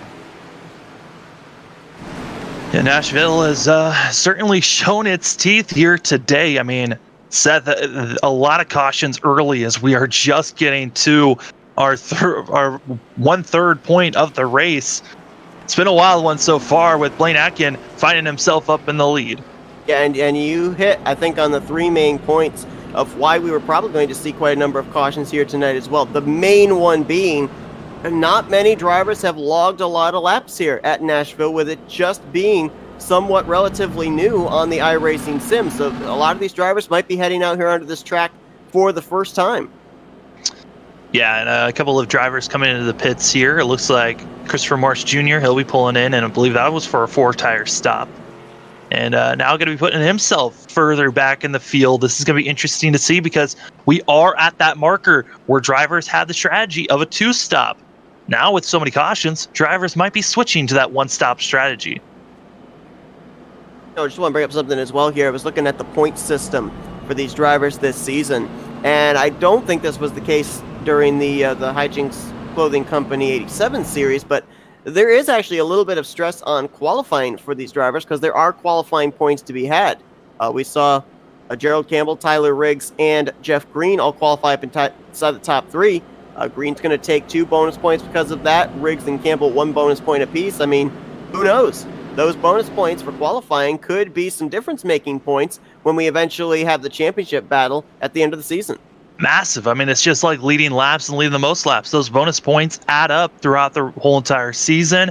This is a 12-race season. It's going to be interesting to see how much this evolves throughout these drivers as they are now racked up and ready to go for Music City 150. So Blaine Atkin was the leader when that caution came out. He'll choose the top side against Gerald Campbell with Jake Hounshell, Jeff Green, and Rocky Boyd. Actually, correction, make that John Whitendorf. Going to be the top 5. Boyd will start on the outside of row 3. We are a third of the way through this race. We're ready to take our 7th restart of the night, and we're starting to see the sun creeping down below the hills. We're heading into nighttime conditions at Nashville. And Blaine Atkin took off immediately when the pace truck did, and that's why he's got over a 3-car length lead over Gerald Campbell side-by-side for 3rd place. Jeff Green on the bottom. Top side, Jake Hounshell. That outside line's been a little bit better here as Green pushing up off the corner, almost into Rocky Boyd, who now tries to swing around for 4th. Yeah, Rocky Boyd, he's going to be trying to get up on the high side of this 83 machine of Jake Hounshell, just not able to. Losing the momentum through the center of 1 and 2, but off the exit, that's where all that speed comes back for the 77. Green going to clear at the 77. He'll move up into the 4th spot. Rocky Boyd trying to take the spies. He'll go low, not quite able to get to the back bumper of the 2. Slots in the 5th position. And now Jeff Green, I mean, he's still going to be really under a lot of pressure here by Rocky Boyd as our front 3 are slowly trying to pull away from the rest of the field. Cars that are side by side, that's going to be, I believe, Causey as well as the 88 of Kyle Johnson. This is a battle for 8th place. What a comeback there for Joseph Causey. We got caught up in a wreck, had a lot of damage on the left front of his Nabisco Rich Chevrolet, and now has been able to fight his way back up into the top 8. Yeah, also keeping an eye out. Kyle Johnson, what a save! Which then's going to woe up Gurneri into Tom Bourne, and then also you're going to find yourself with a 1 of Jacob Putman. Putman with huge damage from the first caution. He's now moving up into 11th place, possibly 10th. Steinmiller slowly working his way up to the front after starting at the rear of the field. He's kind of boxed in right now, no pun intended, sponsored by the sponsor of the series, Juice Box, but he's got Putman ahead of him. He's got Guarneri to his outside. I believe that was the 19 of Randy Koking coming back on track that he had to his left side. Yeah, Koking finally getting back out on track after being in the pits for quite a long time for that 19 car. Steinmiller gets out of shape, out of 4. As really, it's the middle of the pack. They are so close to one another. One slip up could cost so many drivers their cars and their days. Riding on board with the 63 of Hank Steinmiller, and just watch the car bounce. Right there, you could just see how the car goes up and down and up and down. It is not a smooth ride around Nashville going through these corners. And a lot of times, those bumps play into the handling of the car and whether or not it's going to make it off the corner or potentially spin out. Yeah, Steinmiller coming in with a head of steam, and you might be wondering, where is all the speed coming from? Well, he took 4 tires 12, now 13 laps ago, and that's why we're starting to see Steinmiller cruising through the field quite well right now. Trying to reel now in the 8th place car of Joseph Causey as the battle's on for 3rd place. Jeff Green has gotten back to the bumper of Jake Hounshell. Up ahead, Blaine Atkin may have brushed the wall off of turn 4. That closes up the gap between himself and Gerald Campbell. Yeah, it's all about saving your tires at this point. All these drivers have not pitted just yet. All the drivers in the top 7, so they're really trying to hold on to these tires. And yes, a lot of these laps have been logged under caution, but still, these tires really went away after 15 laps. It's been a struggle ever since. the longest run we've had under green flag conditions so far, as we're on board again, this time with the 6 of Gerald Campbell, trying to find some way around Blaine Atkin for the race lead. We've seen him kind of migrate up a little bit higher on the track. Now he's going to try the bottom off of turn 4 as Blaine got a little loose, little contact between the two. We saw that right on our last caution where Blaine was getting a little bit out of shape, just got on the throttle a little bit too quick, but able to continue to save it and stay up front. Right now, the car I'm watching out for, Hank Steinmiller, he's moved up from 14th all the way up to 6th place. This 63 machine is coming, and he's running about 3 to 5 tenths faster than our leaders. And right now, our race leaders, they had themselves kind of in a mano-a-mano battle, talking about Atkin and Campbell. When they made that little bit of contact, though, Jake Hounshell, who had just shaken loose Jeff Green to hold on to third, reeled in these top 2, has brought Jeff Green and Rocky Boyd along with him. So throw a blanket over our top 5. Actually, your entire top 8 are all lined up nose to tail. And you got to wonder and see who's going to be trying to duck under and who's going to try the outside lane, as on the end of this trail is Steinmiller. He's going to be coming as quick as he can. But a lot of drivers are now throughout the field kind of scattering out, all staying single filed out. As looking at our leaders right now, they're going to be coming up to some lap traffic probably in the next 5 to 10 laps. That's going to be Randy Kokine as well as Jaggard.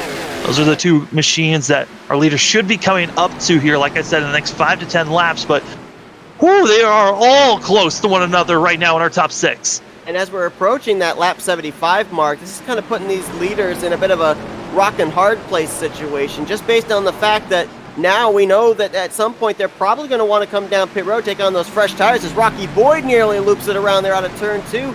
But at the same time, you don't want to come down to green flag conditions, lose about 1 or 2 laps under green flag. Right in front of the leaders. Yikes. That's going to be Randy Kokine. Oh, man, that's a heart-stopping moment. Didn't even see him there until the leaders went by him on the front straightaway. Randy Kokine losing it out of 4, all on his lonesome. And, oh, man, like you said, that is heart-stopping for our leaders. Luckily, Kokine held the brake and did not try to move at all, letting everyone go on by. Whew, that's nerve-wracking. I'm not sure who designed Nashville, but thank you for having those wide straightaways, because the race leaders, Blaine Atkin and Gerald Campbell at the time, were side by side racing to the start-finish line. If this had been one of those narrow type short tracks, more than likely it would have wiped out the 6. Yeah, if this was at Martinsville, that would have wiped out for sure one of our top 2 that were side by side, as this now gives an opportunity for them to finally come in. Like you said, they were getting close to that halfway marker where they needed to pit. This time, they can all come in, get 4 fresh tires, pack it full of fuel, make sure they're good fuel-wise, but still, most likely, we'll have to pit one more time for tires. Could possibly be the proverbial nail in the coffin there for Randy Kokine as he nails the inside wall, spinning it off of turn 4. Randy Kokine's really struggled here tonight at Nashville and currently sits on pit road trying to get that number 19 repaired once again. We'll see who's going to come out with the race lead in terms of the drivers that pit. You already mentioned, I believe, the fact that Hank Steinmiller, who had come down pit road earlier to take on 4 fresh tires, he's actually deciding to stay out. So he will be the lead when we go back green. Christopher Morse Jr. as well as Nick Radar staying out as well. Looks like they all came down on the same caution. Yeah, and it looked like Putman's going to be going for a 2-tire stop for that one machine, and the rest of the field behind him all going for 4 tires. Seth, I'm going to take a step back, but I'll be right back when we go green. All right, so we got to wonder here with our race leaders prior to that caution, Blaine Atkin, Gerald Campbell, Jake Hounshell. Right now, if our top 4 do indeed stay where they are, Steinmiller, Morse Jr., Radar, and Putman, we have to wonder, what are those drivers from 4th place on back going to be able to do in making their way through traffic now? Because obviously there's going to be varying strategies here with the 7, now 8 early cautions that we've had. And some of these drivers we saw when Jeff Green lost the race lead after dominating the first 50 laps or so, he kind of just stalled out in the 4th position. Is that going to be the case for some of these guys like Atkin and Campbell and Hounshell, Rocky Boyd? As it looks like Christopher Morse Jr. is actually going to come down pit road in the number 3. Let's see if we can focus on him. So this is a regularly scheduled stop. Looks like he's taking on the 2nd set of tires now.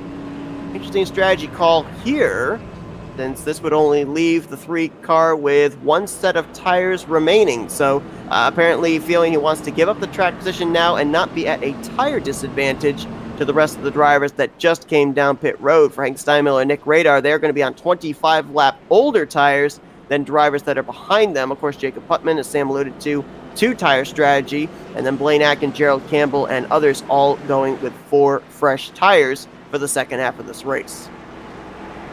Certainly is going to be a wild race for these drivers, stacked up, ready to go green once again as we finally hit the halfway marker. I mean, Seth, it's crazy to see that the drivers have finally, I think, calmed down a little bit, and we finally got to see a long green flag run, and it's interesting to see the tire difference for these drivers. Yeah, it's kind of a question of did they calm down, or with the fact that now we're entering into the nighttime conditions. We started about late afternoon. We're going to be finishing this race under the lights. Does the track cool down enough that these drivers have found enough grip to be able to go into that long green flag run they just had? I mean, the track has already cooled down slightly here, about 5 degrees, as they're almost 3 wide action back and forth place, as they were very scattered back there. But Blaine Atkin, Steinmiller, a lot of drivers making some bold moves so far in early stages. Joseph Causey around there out of turn 4, and all of that I was just going to say is because Nick Radar was not able to really find himself a safe spot. He was wadding everybody behind him up, and I think Causey may have gotten a little help there out of the final corner. Somehow we got away with, I think, just a single car incident, but we had about... Brady was involved as well. About 3 or 4 incidents that probably should have taken place there with drivers trying to make their way around the wounded 29. Bo Brady tried to come with a head of steam and never saw the car spun out in front of him until it was too late. And completely running into the machine, T-boning him.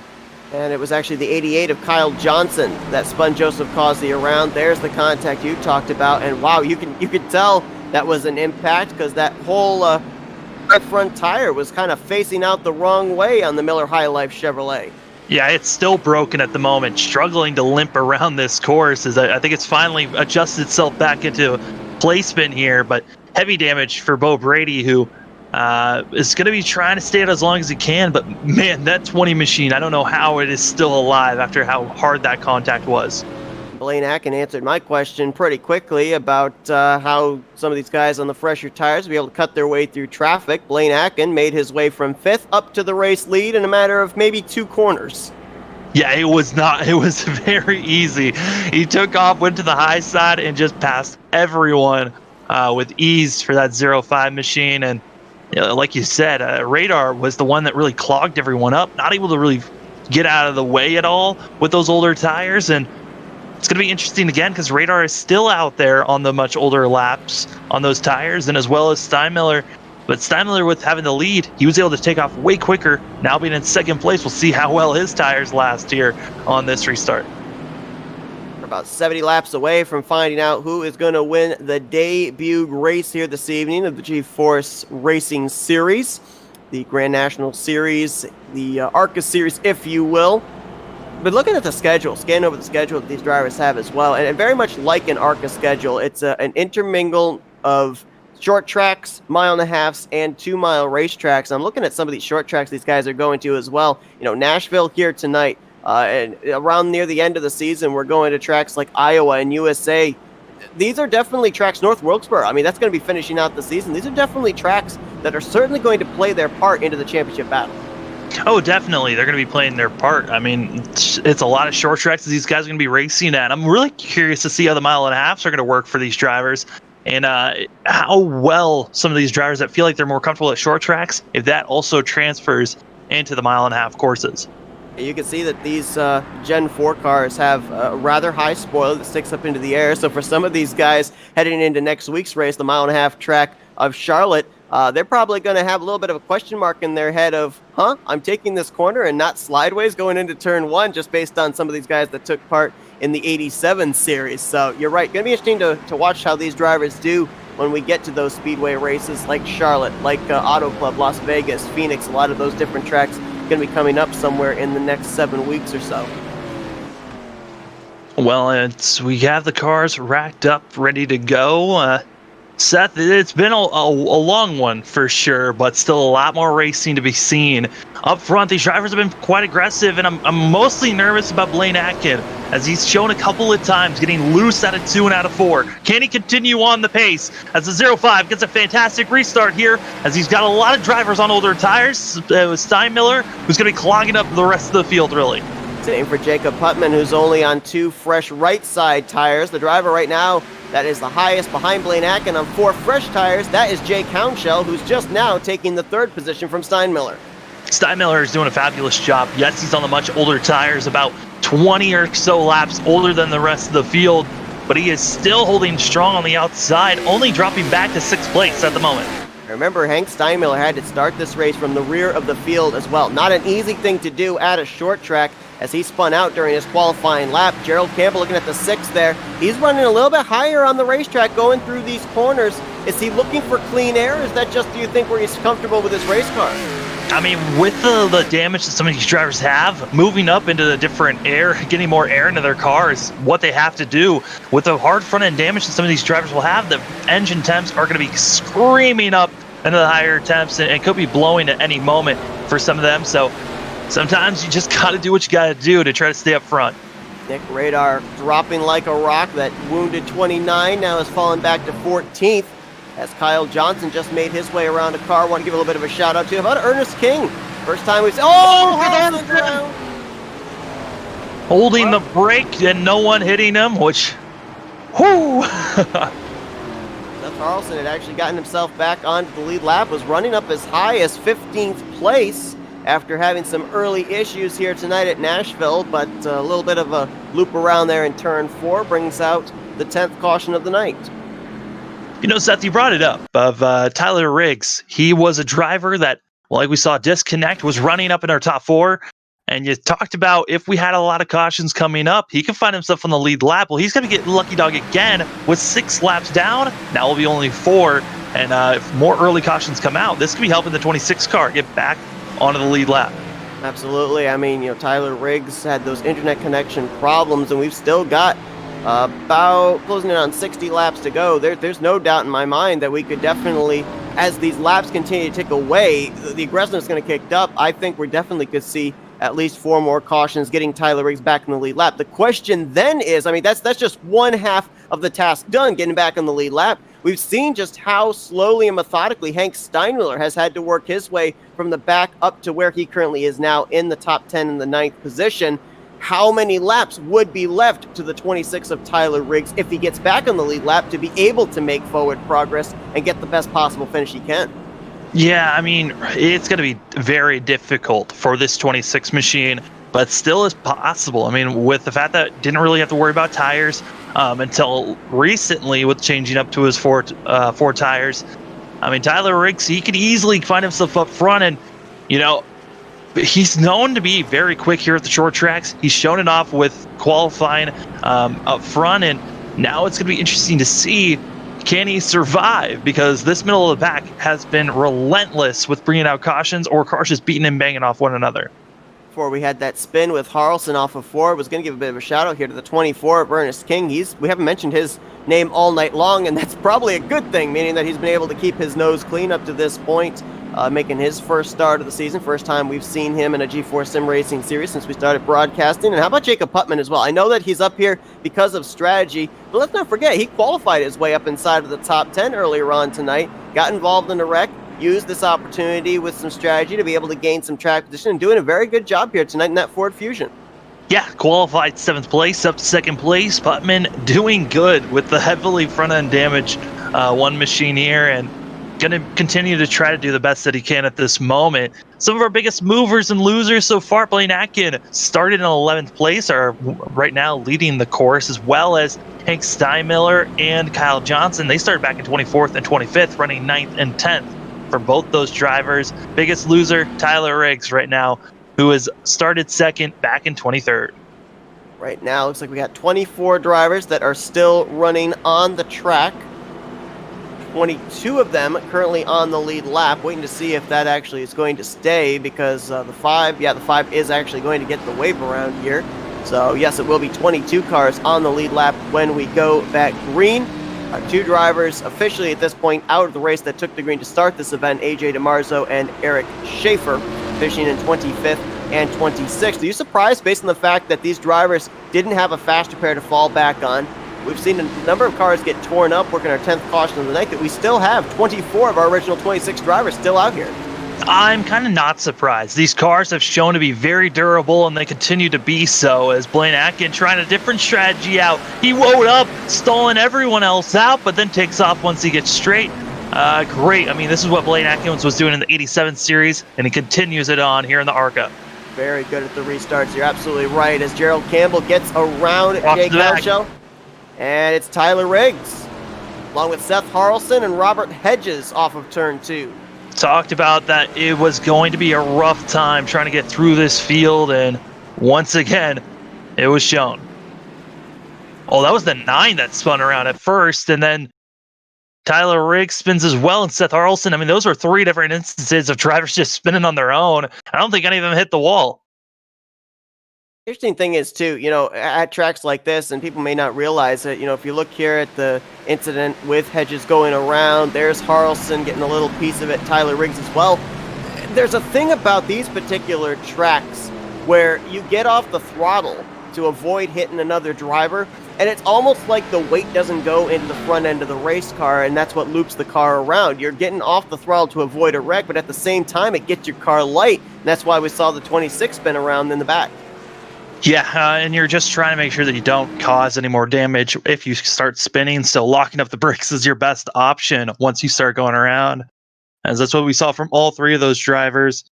Hard racing here, Seth, and Nashville has been relentless so far. Might be a little bit of a gray line here as to whether Tyler Riggs would be the recipient of the lucky dog or not. He does not hit, as we see on board there, the 9 of Robert Hedges. He spins to avoid the wreck. Did not bring out the initial contact as well. So we'll have to see if that actually still qualifies him to be the recipient of the free pass or not. If he does get the lucky dog, it would put him to now -3. And I'm looking to see as in the pits, looks like Tyler Riggs is now, so I don't believe that he's going to be given the lucky dog there. It might be given out to Randy Koking here. Got the 5 of Matthew Jaggard back on pit road. He's just now leaving. He got trapped a lap down here. I don't know if that was just now under pacing or if that was under that last restart or not. But Blaine Atkin continues to show the way, but we saw that power run that Gerald Campbell had just prior to that caution coming out, getting around Jake Houshell for the 3rd position. You have to wonder how quick he can make work of Jacob Putman before we end up seeing the 0, 5, and the 6 go back at it for the race lead like we did just before the halfway point. I mean, these drivers going to be setting up and trying to hope for another long Grand Flag run, but you really truly never know with the way that things have been spilling out here at the end. Tires are going to be interesting to see. I mean, we know that a lot of the drivers tried to turn this into a one-stopper. We have a couple of the drivers that have pitted multiple times, and I mean, Jake Putman, he's been trying some different strategies out, having to come in for damage, and then also the 2-tire strategy the last time he was in. He's come in a total of 3 times, as everyone else is coming at least once. Some have come in 2 times, but I got to give credit to the 8 machine of Joseph Kazi. He has pitted a total of 9 times, the most out of the whole entire field, and still running in 16th place on the lead lap. Yeah, I mean, that car still looks relatively clean. The whole left front was completely rippled up. The left front tire was exposed when he was involved in a wreck earlier on. They've done a great job of repairing that car back up as the green flag back in the air here at Nashville. Big gap opened up between Atkin back to Putman, and now Campbell clearing for 3rd, sets his sights on that 1 machine for 2nd, leaving a 4th place battle behind him. Oh, we got a big wreck! 24 hardened the wall off of turn 2. As they continue to stack into there, I think Bo Brady might have been involved, as Robert well Hedges, as I think Randy the whole Koking. front end was gone. Randy Koking also might have been involved in that one, but man, just came out of 4. I mean, out of 2, excuse me, and the 24 car gets loose into the outside wall, and the 9 got clipped into him. And wow, that was a hard lick for a lot of those drivers there. Is drivers were trying a little too high to the 24. It looks like. Yeah. You saw right there that debris on the racetrack. That was the whole front grille of the 9 of Robert Hedges being left back there. It looked like Kokin actually was able to get out of that scot-free. Was not involved. Had to slow down a lot to make sure that he didn't make any more contact with the cars around him. But the 9, the 20, as well as the 24, those are the 3 cars involved in that incident. And that was some hard contact for all of them involved. Just behind that was Tyler Riggs, as well as Randy Koking. And yeah, you're right, it was the 20 of Bo Brady that kind of turned the 9 of Hedges into that incident. And you see the Liberty University Chevrolet, that rear deck lid, the rear bumper kind of waving in the wind there as he left the scene of the accident. And that's a tough area as well to avoid a wreck. If the car spins up to the outside line, almost invariably with the banking of the track, it's going to come back down into the racing lane. If a car spins on the inside down towards the inside retaining wall, not necessarily where cars are running, so drivers have an opportunity to miss it. Yeah, and it's one of those spots where you're also just coming out of the corner. I mean, everyone else is as loose as you just were when you spun around, and it's difficult to try to slow down at all without losing it yourself. As Matthew as the 42 machine is going to be able to get his lap back, which a lot of cars now into the pits trying to get repairs done, and this is terrible for Tyler Riggs, who's hoping for cars to just spin around and not go a lap down in front of them, as now he'll be having a couple of machines who could possibly be taking those laps that this 26 is needing to get back on the lead lap. Maybe less than 50 to go when we go back green, working our 12th caution of the night. And I'm looking at this one of Jacob Putman, and do I think he can win this race having only just the 2 fresh tires? No, I don't. But I am actually surprised that not more drivers outside of the top 10 elected not to go with this type of strategy, because with these cautions coming out, Putman's getting some decent restarts. He's being able to hold his position, and when the caution comes out, he's able to still hold down this second spot. I mean, right now, as things stand, he could very well be leaving here tonight with a top 5 finish. So I'm really surprised that drivers that may not have necessarily been in the conversation for this win here tonight didn't roll the dice and take the same strategy as the one car has. Well, I'm looking at how many laps are left. I don't see how Blaine Atkin, Putman, or the other drivers in this race can make it to the end with these tires. I mean, possibly they could, but man, it is going to be rough with all as many laps we've had green.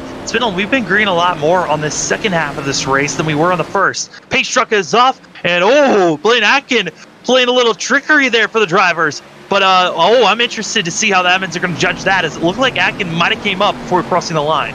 He almost looked like he might have accelerated and then might have slowed coming out of turn 4, because Gerald Campbell was right there with him, and then when Atkins saw that Campbell was on his back bumper, kind of slowed the pace down to stack the 6 car up again. Yeah, that's something that the admins are going to have to relook and see how they feel about that, as side-by-side action for third place, as Rocky Boyd and Gerald Campbell side-by-side. Campbell trying to get the outside line going. Be interesting to see here as well with the changing track conditions, if that inside line does come into play a little bit more with an advantage now. Maybe a little bit of grip down there. Well, there's the answer. 77 got really loose off of turn 4, so still that middle line, the preferred line. Tom Bourne. 54 of Tom Bourne, been quiet all night long, up inside the top 15. The Noss Chevrolet around on the front straightaway, 13th caution of the night. And it looks like you get loose and a little bit of help, I believe. Oh man, that 54 machine got some help coming out of the corner. At the 29 right behind him. Yeah, that's going to be Radar that came in and just wasn't expecting the 54 to get loose and got on the rear end, and both machines heavy damage. Looks like Tom Bourne, when that car was coming around on him, he actually got off the throttle to avoid hitting the outside wall, and as you said, Radar just not expecting him to slow that much, gets into the back of him, and first bit of contact, I think, that Tom Bourne has received all night long. As I said, been riding very quietly inside of the top 15, riding around in the 11th to 14th position pretty much this entire race. Now finds himself towards the back of the pack, having to get some damage repaired. Looks like Ernest King in the 24 is going to be the recipient of the lucky dog here under this caution. Yeah, and Ernest King, this should put him at least one lap down at this moment, as Blaine Atkins still leading the way. And got to give credit to Putman there. I think these tires might have equaled out because Putman was able to stay right on the tailpipes of that 05 there for that whole entire stint. And that was a great move by the one. Now, a couple of drivers, you may notice, are not up here at the front. Came down pit road and took on a set of tires. Gerald Campbell, Rocky Boyd, Jeff Green, Kyle Johnson, and John Whitendorf all elected to give up spots inside of the top 10 to come down and take on a set of tires. So is this their final pit stop of the night? Well, they all are going to have at least one more set to work with tires.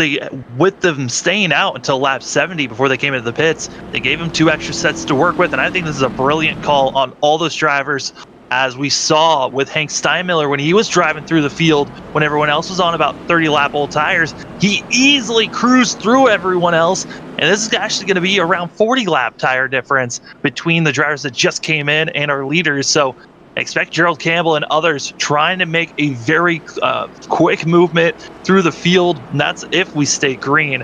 As we've seen, it has been quite difficult for these drivers so far. Nashville, a very difficult track so far, just with that transition from the corner to the straightaway. All right, so we saw Hank Steinmiller on the fresher tires work his way through the field, but as you said, that was on a long green flag run. Let's say we don't go green to the end. Let's say we have multiple restarts here in these final 35 some odd laps.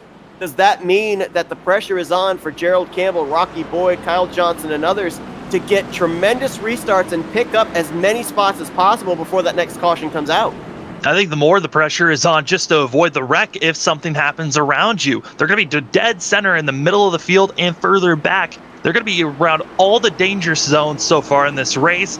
I'm very nervous to see if they can get through the field, but I'm expecting to see a lot of drivers not just use that middle lane, but maybe even try the third lane with how much more grip they're going to have on their tires.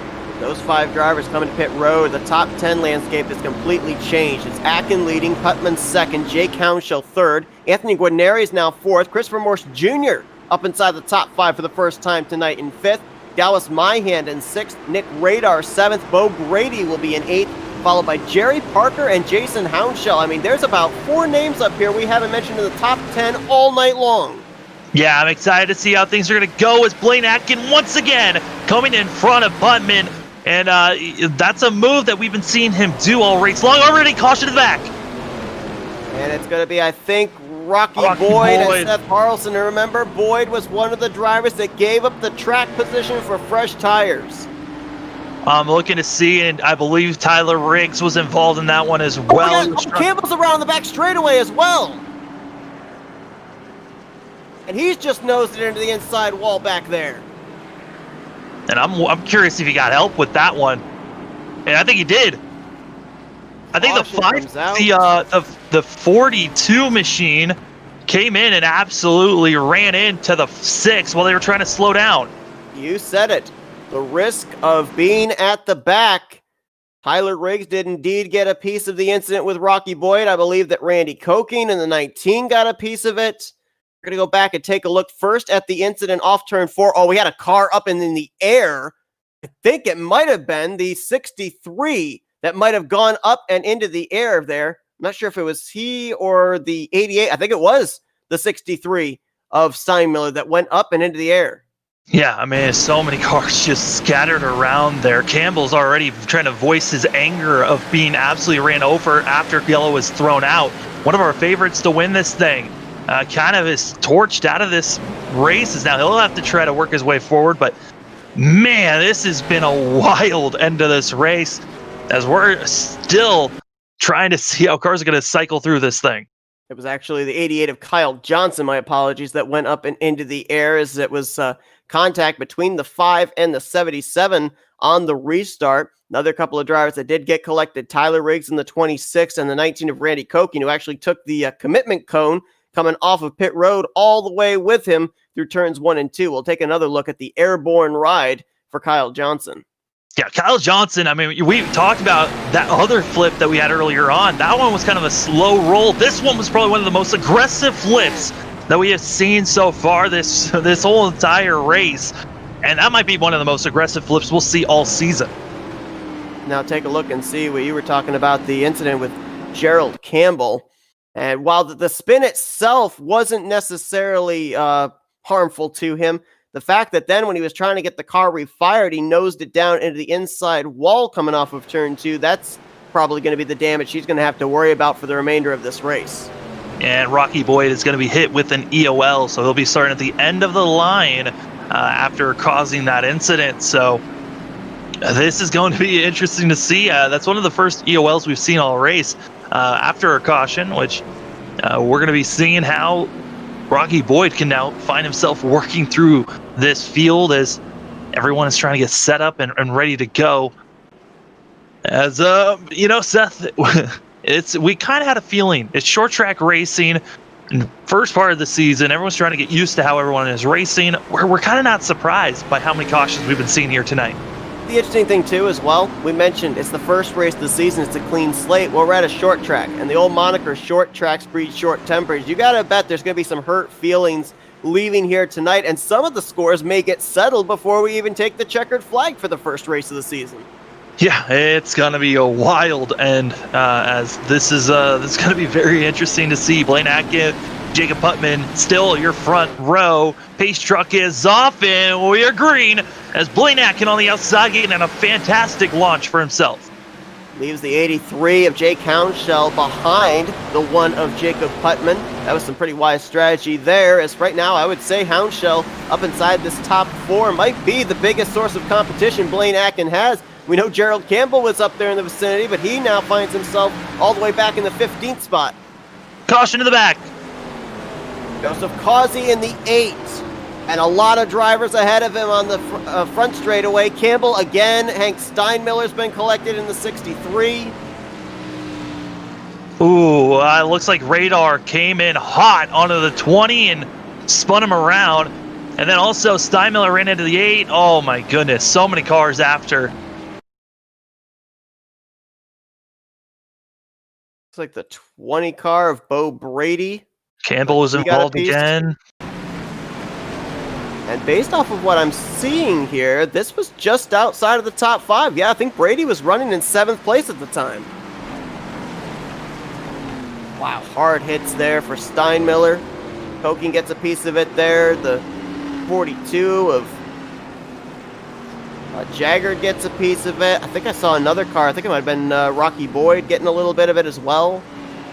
I mean, what started that all off was a slight contact from Causey into the 20, then launched him up into Radar, and everyone else, you had half the field trying to slow down for the contact in front, and the other half just full throttling it through and not knowing there was a caution in front of them. And this wreck is going to be enough to take Bo Brady out of the race. He has taken his car to the garage area. Seth Harrelson, who we saw involved in the caution just before this, has actually gone behind the wall as well, bringing our total of DNF drivers now to 4. It's just typical short track, too. With these drivers, a lot of them that we're seeing back here that have got damage are drivers that either qualified back in the midway portion of the field or, due to strategy, put themselves back there. And it's just literally what we call the proverbial hornet's nest, because you never know where that wreck is going to take place, how close in front, how close behind. Maybe it might be you.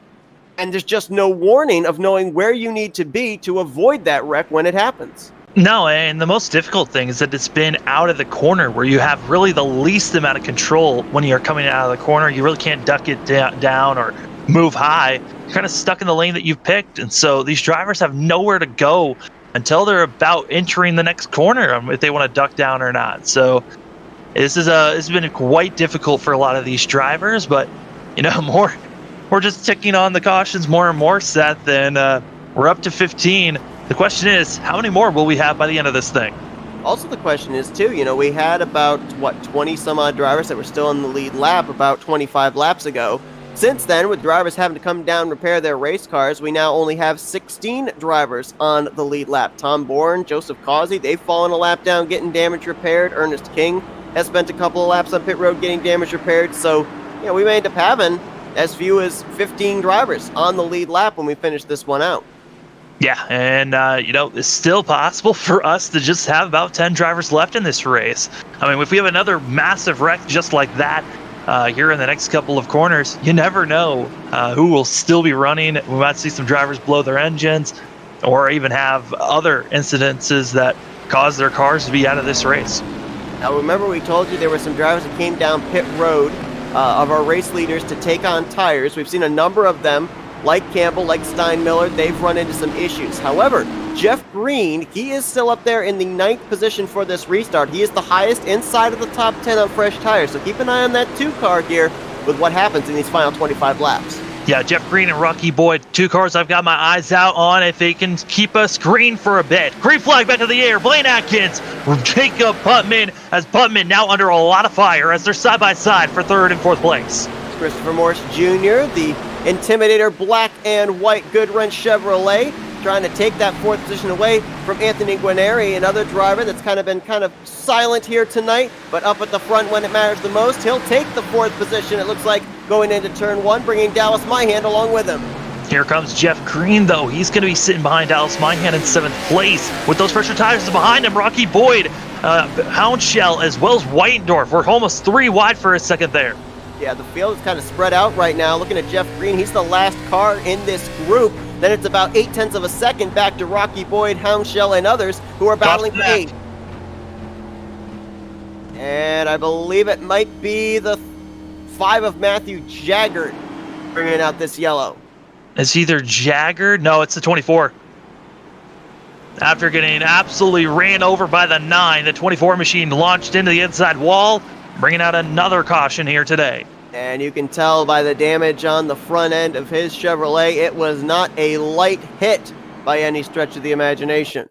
Absolutely not. These drivers, it's the end of the race. I think if it was earlier on, maybe we would have seen drivers trying to let off one another, but it's been constant aggression from the drop of the green. That really feels like none of the nerves that the drivers would have had during qualifying have gone away. It's just been constantly going of, I got to get up front. I cannot let off. I got to keep pushing forward, and it's cost a lot of drivers their races so far.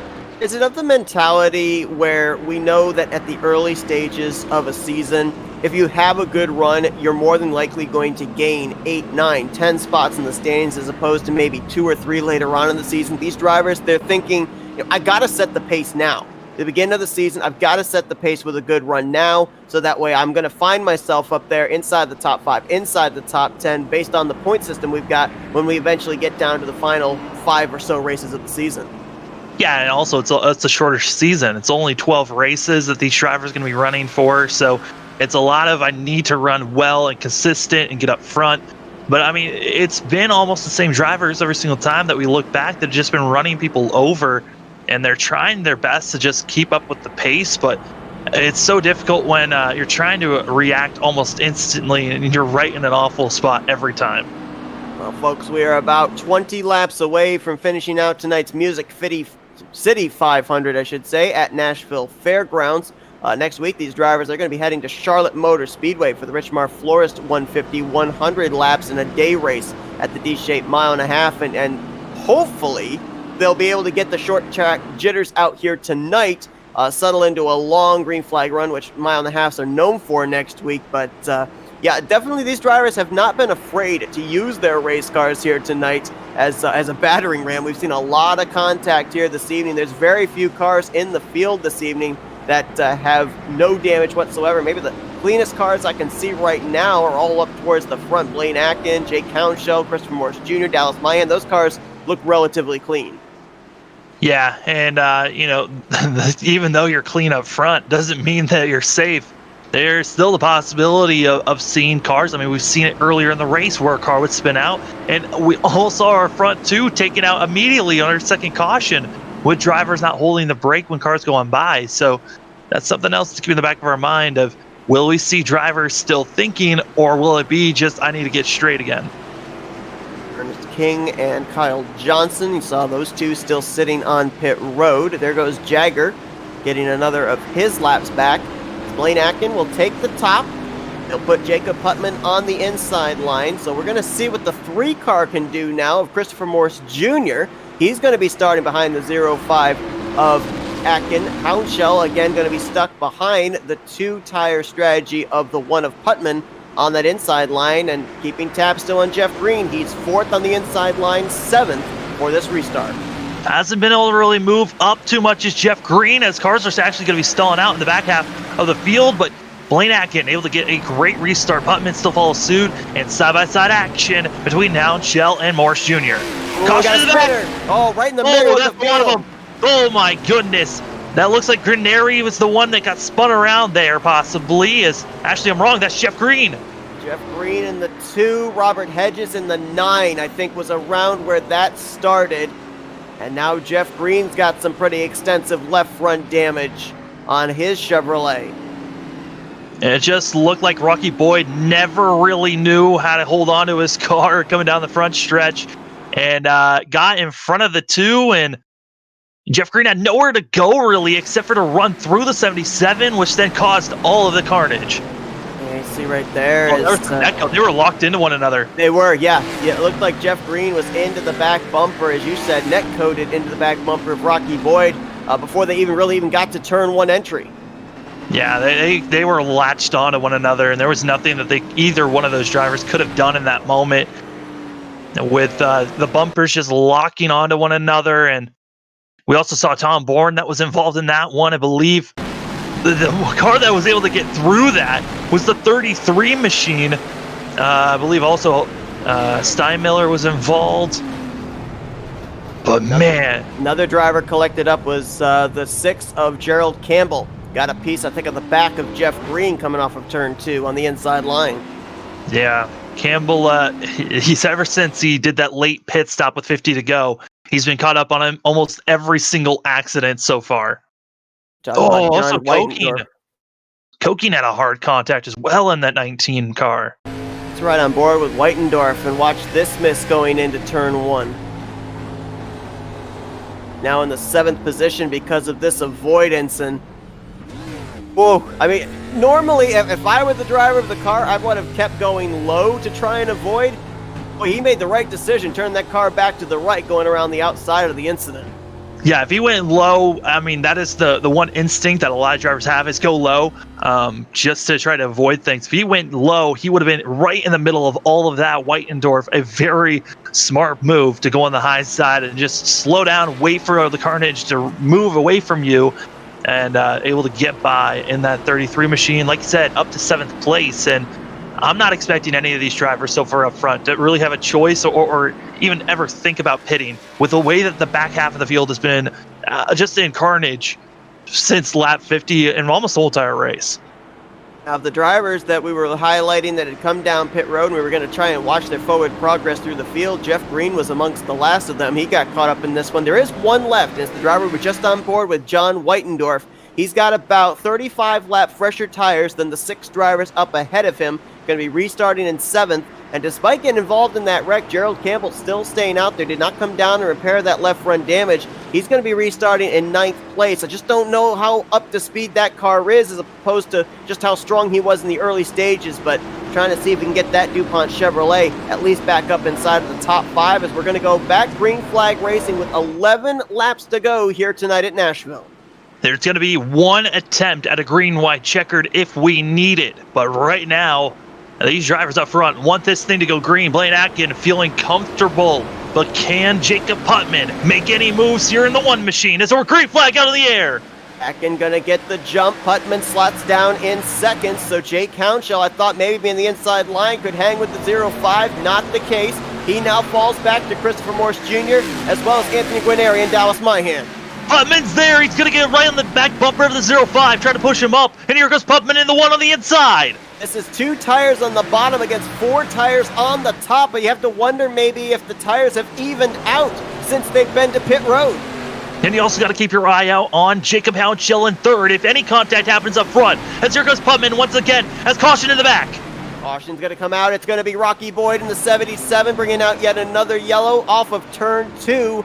And this is going to set us up now for a green flag coming out with less than 10 to go.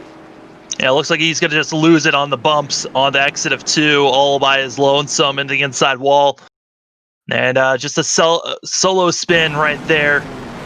We're going to have another caution, and Ooh, that was about to get intense for our front two, and this has to be so frustrating for Putman, who's got so close so many times to try to make a pass, and then a caution comes out. Well, the other reason why it's got to be frustrating as well, and you just brought up a little bit of it with the fact with the caution coming out, is did he play his hand too early? You know, maybe Blaine Atkin was thinking, hey, he's got 2 tires to my 4 tires. I got this thing in the bag. Next thing he knows, he looks to his left side. There's Putman challenging him for the race lead. If we'd been able to stay green to the checkered flag, no doubt Putman probably would have been able to at least put up a fight of trying to take this race lead away. Now here under this pacing period, Blaine Atkin's able to formulate a defensive plan in case Putman tries it again. Yeah, and the real question is, what do we see with these restarts? Blaine Atkin's been trying to shake it up every single time. Sometimes he takes off immediately, other times he waits until he's on the front stretch to finally take off. And he's going to have to try to switch it up one more time here. He's done the move of take off soon and then back off and then take off again. That one seemed a little nerve-wracking for the drivers behind that weren't expecting that accordion type of movement. But Blaine Atkin, we know that he's very good on these restarts. He's going to now aim for the outside possibly here as the cars are thinking about getting set up and racked up next time by. As you said, we have 1 green-white checkered should we need it. But if these drivers can make it around the white flag without the caution coming out prior, we would race back to the checkered flag regardless. Looks like Hank Steinmiller was the recipient of the lucky dog under that caution. He'll be restarting back in the 16th position. I believe we have a total of 22 drivers that are still running on the track. 6 of them currently scored off the lead lap. And just to update those drivers that were on the fresher tires back there, they didn't make very much forward progress between this caution and the last. John Whitendorf picked up 1 spot from 7th up to 6th. Gerald Campbell remains in the 8th position. Seth, a huge change by the admins here coming to the end of this race. Single file restarts, I believe, are going to be the way that they're going to go from here on out. Blaine Atkin going to have a huge advantage now due to the fact that he doesn't have to worry about Putman trying to stay side by side into the corner. Yeah, Putman's been doing a great job with the double file restarts, whether it be on the outside or inside line, of tucking in line in second place before Jake Hounshell can even get alongside him. You're right, with the single file restart now, he is going to have to be ever vigilant of when that 0-5 accelerates, and Blaine Atkin has made sure, ever since he took the race lead, to mix up the restarts when he accelerates, and we'll have to see if Jacob Putman is going to be ready for it when the 0-5 gets going. The white flag, or not the white flag, the lights I should say, are out atop the pace car. We're going to be going back green officially with 4 laps to go, not counting a possible overtime yellow. We haven't seen Putman completely complete the pass just yet, but we know that he's got the speed to do it. Yes, that car might be heavily damaged in the 1, but he is at Jacob Putman. He is continuously trying his best to try to run down the 0-5 Blaine Atkin. Blaine Atkin, he's got the restart, and he is away. Here comes the 0-5. Go to 4 laps to go. We're green once again. Straightened out turn 4 with a great launch down the front straightaway was Blaine Atkin. About 3-4 car lengths between himself and Putman now. Putman, though, has about 3 car lengths back to Jake Hounshell, so can he reel in the 0-5 in these final 3.5 laps? Right now, everyone's staying single file except for the battle for 5th place, where Canary under fire by Whitendorf. Whitendorf, who was able to avoid the carnage about 10 laps ago, now he's going to be trying to get by the 16, not able to, as Blaine Atkin is trying to pull away from the rest of the field. As the fresher tires does Whitendorf, but have they all been used up at this point in time? Atkin, that last time by, the interval was cut down. It's now about 3 car lengths, make it 2.5 between himself and the 1. I don't think it's close enough. You maybe need a couple more laps for Putman. Blaine Atkin coming into 3 and 4, setting up for the white flag. We've seen drivers use every bit of their race cars here tonight. Would Putman use the front bumper if he Oh my goodness, the white's already been taken. We're racing back to the checkered flag. Jacob Putman's in the lead. That 1 machine was damaged, but he's going to come around 3 and 4. He cannot make the same mistake. Can you believe it? Blaine Atkin was about to win this race. He loses it coming to the white, and Putman is going to win on a 2-tire strategy to win the season opener. Jake Hounshell, Christopher Morse Jr., your top 3. Putman, oh my goodness. Blaine Atkin took himself out right at the end. It was Blaine Atkin's race to lose for sure, and a mistake off of turn 4 is going to cost him not only this victory, but he's going to finish outside the top 15, currently scored in 16th place. And Jacob Putman, who I gave credit to possibly getting a top 5 tonight, didn't think he was going to be able to win this race. Man, did he prove me wrong as that Conway Ford Fusion gets to burn it down at Nashville.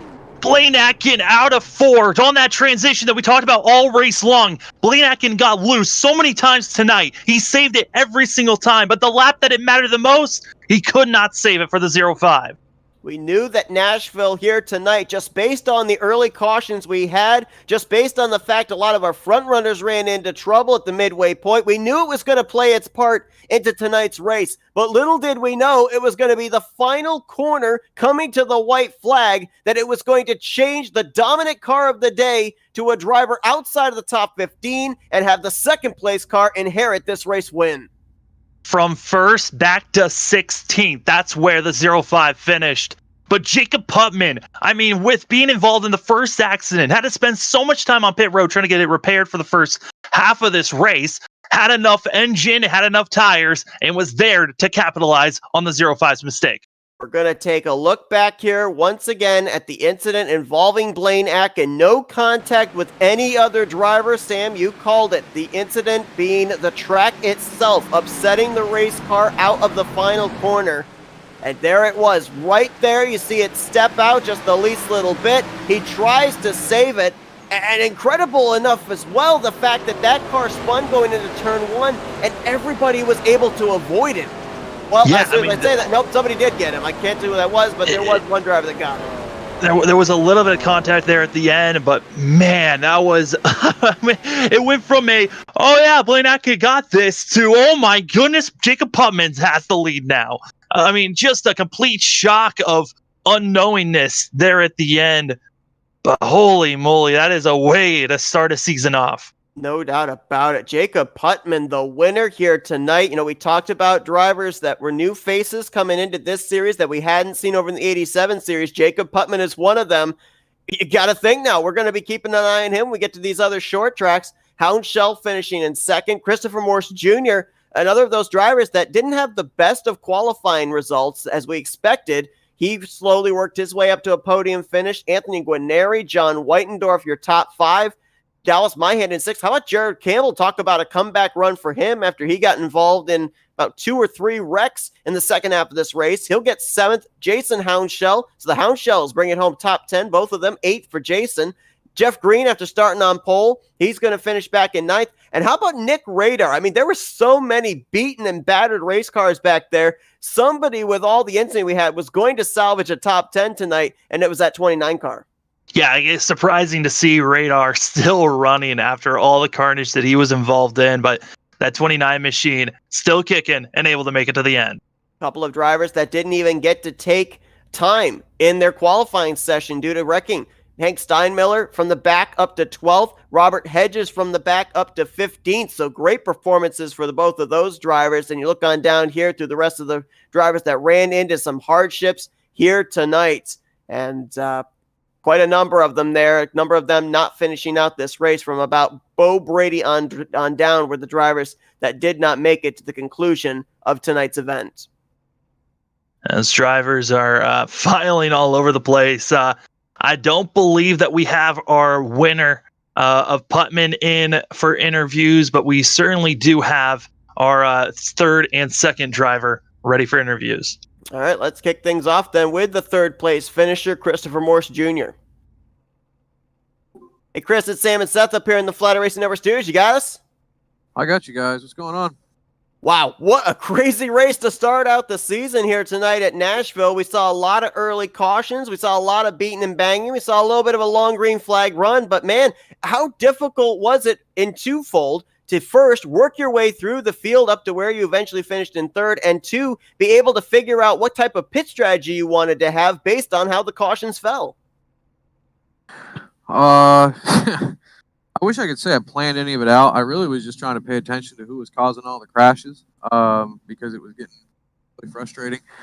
I don't know, man. I took tires, I want to say around like lap 70, and then we had a 20-lap run, and I took them again, and that's the last time I took them. I just sat there and kept passing cars as they wrecked in front of me. So, yeah, I don't know, man. I really didn't get a chance to drive the car tonight to tell you how it handled, and I didn't really get to implement any strategy because we never got going.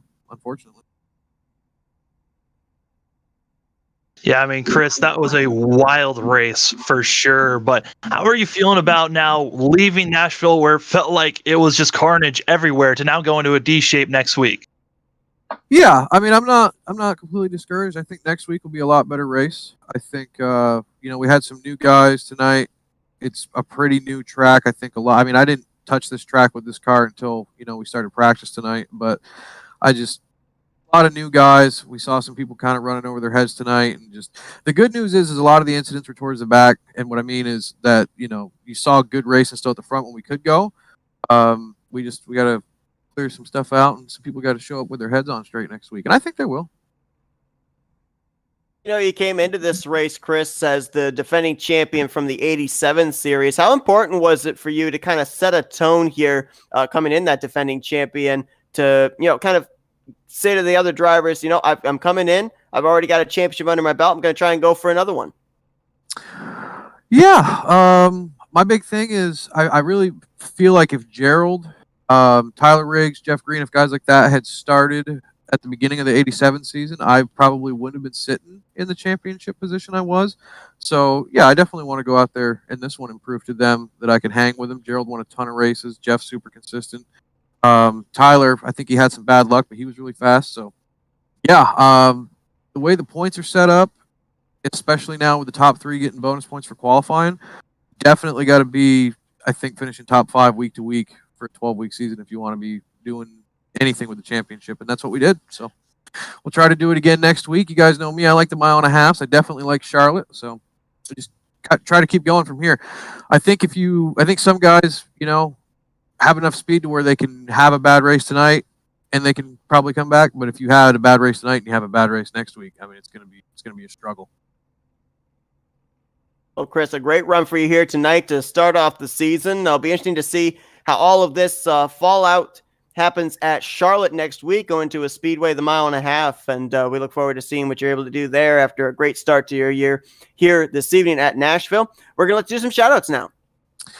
Yeah, man. Shout out to the Juicebox podcast for sponsoring the series. We really appreciate it. Shout out to Zach Onson. He couldn't make it tonight. Unfortunately, I think he said that his doctor thinks he's got COVID, so hopefully he's feeling better soon. He's going to race us tonight. But him and Hijinks are sponsoring the Biggest Mover Award or the Heart Charger Award, whatever we're calling it there. So I got to check and see who got that. But shout out to him. Shout out to everybody watching. And I hope next week it's not quite as long. Well, that's Chris Morse Jr. brings home third place here tonight at Nashville. Congrats on the great run. Go enjoy your good finish here, and we look forward to seeing you carry this momentum into Charlotte next week. Thank you, guys. Have a good one. Let's see if we can now get our second place finisher here, Jake Hounshell. Hey, Jake, it's Sam and Seth up here in the Flatout Racing Network studios. You got us? Hey, what's going on, guys? Man, I mean, it was very difficult to find cars in the field that were clean. A lot of drivers beating and banging, but your car looked relatively clean. You kept it up inside of the top three pretty much all night long. You bring it home in the second position. No doubt, though, even being up at the front, things were eventful. So what was it like inside the cockpit of that car here tonight for these 150 laps?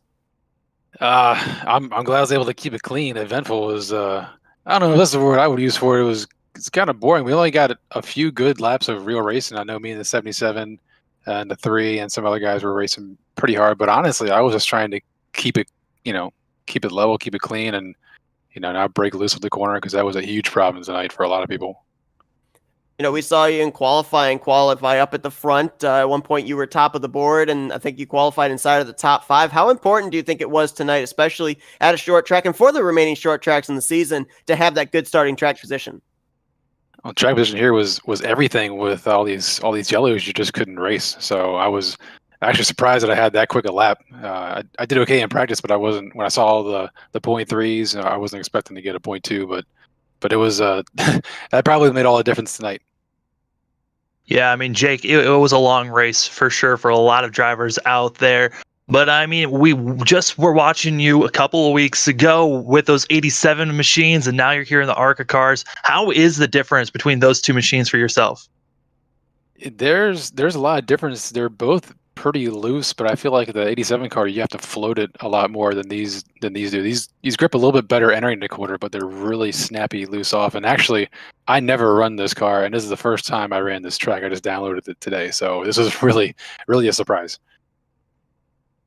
Well, you did a great job there, Jake, bringing home second place here tonight at Nashville, and we look forward to seeing what you're going to be able to do next week when we go to a speedway, the 1.5 mile at Charlotte. We're now going to turn the mic over to you. Let's do some shout-outs.